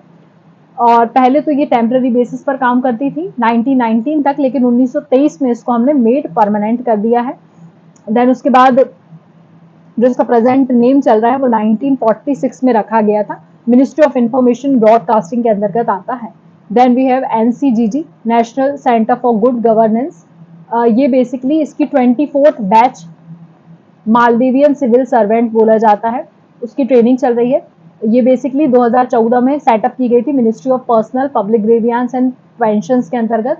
ये हेडेड करता है कैबिनेट सेक्रेटरी। ये आपको पता होना चाहिए। इसका ऑब्जेक्टिव क्या है? Improve the governance, public reforms, capacity building and training. Then उसके बाद national investigation agency NIA, again it involve the attack of a high commissioner of India in London, उससे रिलेटेड है, तो ये थोड़ा सा पढ़ लीजिएगा। बेसिकली 2019 में ये एक्ट आया था। ये NIA को अलग अलग तरह से इन्वेस्टिगेशंस करने के लिए, कोई भी ऑफेंस जो उसमें शेड्यूल है उसके अंतर्गत इंटरनेशनल ट्रीटीज क्या करना है, डोमेस्टिक लॉस क्या है, वो यहाँ पर ये बताता है। Then we have a important aspects of a governance, कर लीजिएगा, important aspects of the governance. Mission Karmayogi करके चला है, गुड गवर्नेंस डे के दिन यहाँ पे लॉन्च किया गया मिनिस्ट्री ऑफ पर्सनल ने। मिशन कर्मयोगी है क्या? Basically national programme for civil services capacity building है। Is to build a future ready civil services with a high right attitude, skills and knowledge. मतलब पहले से ही बच्चों को सारी चीजें सिखा देना, ताकि जब वो सिविल सर्वेंट बने तो उनको कोई दिक्कत ना आए, वही है। तो यहाँ पर मिशन कर्मयोगी से ही बोला गया है। और माई IGOT करके है, वो डिलीवर करता है targeted training courses for the individual officers के लिए। इसके अंतर्गत एक विकास आता है variable and immersive Karmayogi advance support, जो ब्लेंडेड लर्निंग प्रोग्राम है मैनेजमेंट के लिए, सिविल सर्वेंट्स के लिए। Then right to information RTI act, आपको पता है, आपको जो भी चीज की इन्फॉर्मेशन चाहिए आप RTI लगा दो तो आपको पता चल जाता है। 2005 में एक्ट आया था। और यहाँ पे department of personal and training के अंतर्गत इसकी नोडल एजेंसी है, ministry of personnel public grievance and pension के अंतर्गत ये काम करता है। वही बोला गया है कि यहाँ पर any citizen, any Indian citizen can request any information from offices and departments of state और सेंट्रल गवर्नमेंट, तो आप सारी चीजें वहां से पता कर सकते हैं। देन आधार के बारे में पता होना चाहिए। Ministry of electronics and information technology ने कुछ रूल्स बताए हैं to enable the Aadhaar authentication by the entities other than the government. मतलब गवर्नमेंट के अलावा भी आपने सुना होगा ना, यहाँ पे जाओ तो आधार कार्ड में आप फोटो चेंज करवा सकते हो, यहाँ जाओ तो नाम चेंज करवा सकते हो, तो वो अलग जो एजेंसीज बना दी गई उनके बारे में बताया गया है। बेसिकली ये good governance, preventing leakage of public funds, इन सब के बारे में जानकारी देता है। और आपने सुना होगा हर चीज को आधार कार्ड से लिंक क्यों करवाया जाता है, ताकि सारा डेटा हमें एक जगह मिल सके और प्राइवेसी एंड सिक्योरिटी जो है लोगों की मेंटेन रहे। रेगुलेशन ऑफ ऑनलाइन गेमिंग, देखिए ऑनलाइन गेमिंग पर भी बहुत ज्यादा सट्टेबाजी चलने लगी, उसके तहत यहाँ पर ऑनलाइन गेमिंग में आपको पता है फेक और फॉल्स मिसलीडिंग इन्फॉर्मेशन भी दे दी जाती है कि 1 रुपए में आप इतने पैसे जीत सकते हैं, ऐसे आपने सुना होगा ना। तो वही है कि क्लियर डेफिनेशन आपको देना है ऑनलाइन गेम की सबसे पहले। उसके बाद आपको इंटरमीडिएरीज बनाई गई हैं जो कि ये देखेंगी कि ऑनलाइन गेम के यूजर से को भी डेटा वगैरह एक्सेस तो नहीं कर रहा है। ये सारी चीजें यहाँ पे देखी जाएंगी। आईटी रूल 2021 के अंतर्गत यहाँ पर ये काम करने वाला है। देन उसके बाद कंज्यूमर प्रोटेक्शन एक्ट, लोगों को किसी भी तरह की परेशानी ना हो उसके बारे में ये एक्ट आया है। यहाँ पर कुछ सजेशन दिखाए गए हैं कि कंज्यूमर कमीशन ने कुछ डिक्लाइनिंग ट्रेंड देखा है, तो उसके तहत बोल रहे हैं कि कंज्यूमर के प्रोटेक्शन पर हमको फोकस करना चाहिए। आपने अगर कोई भी गुड बाय किया है, कोई भी सर्विसेज ली हैं, तो आपको कुछ एक प्रॉमिस दिया जाता है, पेड या पेड बोल सकते हैं उसको, प्रॉमिस बोल सकते हैं, पार्टली पेड हो सकता है, पार्टली प्रॉमिस, इस तरह की चीजें होती है। तो वही है कि मल्टी लेवल मार्केटिंग जब आप करते हैं, डायरेक्ट सेलिंग करते हैं, तो बोथ ऑनलाइन और ऑफलाइन ट्रांजेक्शन्स में ये जरूरी है कि कंज्यूमर प्रोटेक्शन आप मेंटेन करके चलें। Then we have guidance for the celebrities, influencers and virtual influencers, ये बहुत ज्यादा भी चर्चा में था, तो इनके लिए भी गाइडलाइंस दे दी है कि आपको कोई भी ऐसा वायलेशन नहीं करना है। जो भी गाइडलाइंस हमने आपको दी है वही है कि आपको किसी भी चीज तरह से लोगों को भड़काने की काम नहीं करना है। आप अपनी बात लोगों तक रख सकते हैं डिजिटल मीडिया के थ्रू, लेकिन लोगों को भड़काने का काम नहीं करना, मिसलीड करने का काम नहीं करना है। Then scheduled tribes and other tradition forest dwellers act 2006, ये एक बार और यूपीएससी पूछ चुका है, तो चांसेस कम है, बट फिर भी थोड़ा सा इसको देख लीजिएगा। जो फॉरेस्ट में रहते हैं उन लोगों के लिए है। ई गवर्न स्टेट के बारे में, फर्स्ट फुल ई गवर्न स्टेट कौन सी बनी है? केरला, जहां पर सारा कुछ डिजिटलाइज्ड हो गया है। यह भी बहुत चर्चा में था। Kerala fibre optic network project इन्होंने चलाया है। इनका खुद का इंटरनेट भी आ गया है, खुद का इंटरनेट प्रोवाइडर भी इन्होंने बना लिया है। ई सेवानम पोर्टल याद रखना है। Then demarcation of roles of, ये आधा आ गया है तो इसको देख लीजिएगा। Role of both the ministers to remove the possibility of duplicacy of the regulations of the digital markets. Then MCN MeitY के बारे में है। तो ये मेटी ने 1 ट्रिलियन टच कर लिया है। डिजिटल इंडिया का जो डिजिटल मार्केट है वो एक्सपेक्ट करता है 1 trillion by 2025-26। Ministry of corporate affairs ने ये बताया है कि इतना ज़्यादा डिजिटल ट्रांजेक्शन होने लगा है कि इंडिया का जो डिजिटल मार्केट है वो 1 ट्रिलियन का होने वाला है। Then panchayat development index launch करती है यूनियन मिनिस्ट्री। यहाँ पर वो बताती है कि ग्रेड्स देती है कि ए ग्रेड पर है तो 70 से 90% अच्छी है, बी ग्रेड है, जो हम लोगों के स्कूलों में चलते थे वही यहाँ पर दिए, थोड़े से ग्रेड पढ़ लीजिएगा, ठीक है। आईना डैश वोट फॉर सिटीजन्स, यहाँ पर political and administrative reforms, finance, planning, citizen centric governance, delivery of basic services, इसके बारे में बेसिकली 5 ब्रॉड पिलर्स जो होते हैं आईना के वो बताए गए हैं। ये आप लोगों को पता होना चाहिए, इसको एक बार पढ़ लीजिएगा। बहुत ज्यादा कुछ इसमें इंपॉर्टेंट नहीं है, लेकिन फिर भी लॉन्च किया गया है तो कौन कौन से पैरामीटर्स शामिल नहीं है ऐसा करके क्वेश्चन पूछ सकते हैं, तो पढ़ लीजिएगा, ठीक है। फिर यहाँ पर award for the government servants के लिए अवार्ड्स यहाँ पर दिए गए हैं। तो department of personnels and training देता है। Awards given by the private bodies organisation देती है कॉम्पिटेटिव अथॉरिटी के लिए। Secretary of the concern ministry, इन सबको दिया जाता है, जो बहुत ज्यादा ट्रस्ट वर्दी होते हैं उन्हें बेसिकली दिया जाता है। आर्टिकल 311 का 2 subsection C, terminated 4 government employees under act this, Jammu and Kashmir के कुछ लोगों को वही है कि थ्रेट कर रहे हैं आप, सिक्योरिटी ब्रीच कर रहे हैं, उसके बेसिस पर यहाँ पर कुछ लोगों को क्या कर दिया गया है, टर्मिनेट कर दिया गया, उसके बारे में बताया। किस आर्टिकल के तहत? आर्टिकल 3112 सबसेक्शन सी। तो यहाँ पर हमारा पॉलिटी का सारा कोर्स खत्म हो जाता है। तो पॉलिटी के पहले की वीडियोस नहीं देखे हैं तो उन्हें एक बार जाकर देख लीजिएगा। वीडियो अगर पसंद आया तो इसे लाइक करना बिल्कुल ना भूलिए, अपने दोस्तों के साथ शेयर कर दीजिए और चैनल को सब्सक्राइब कर लीजिए। धन्यवाद।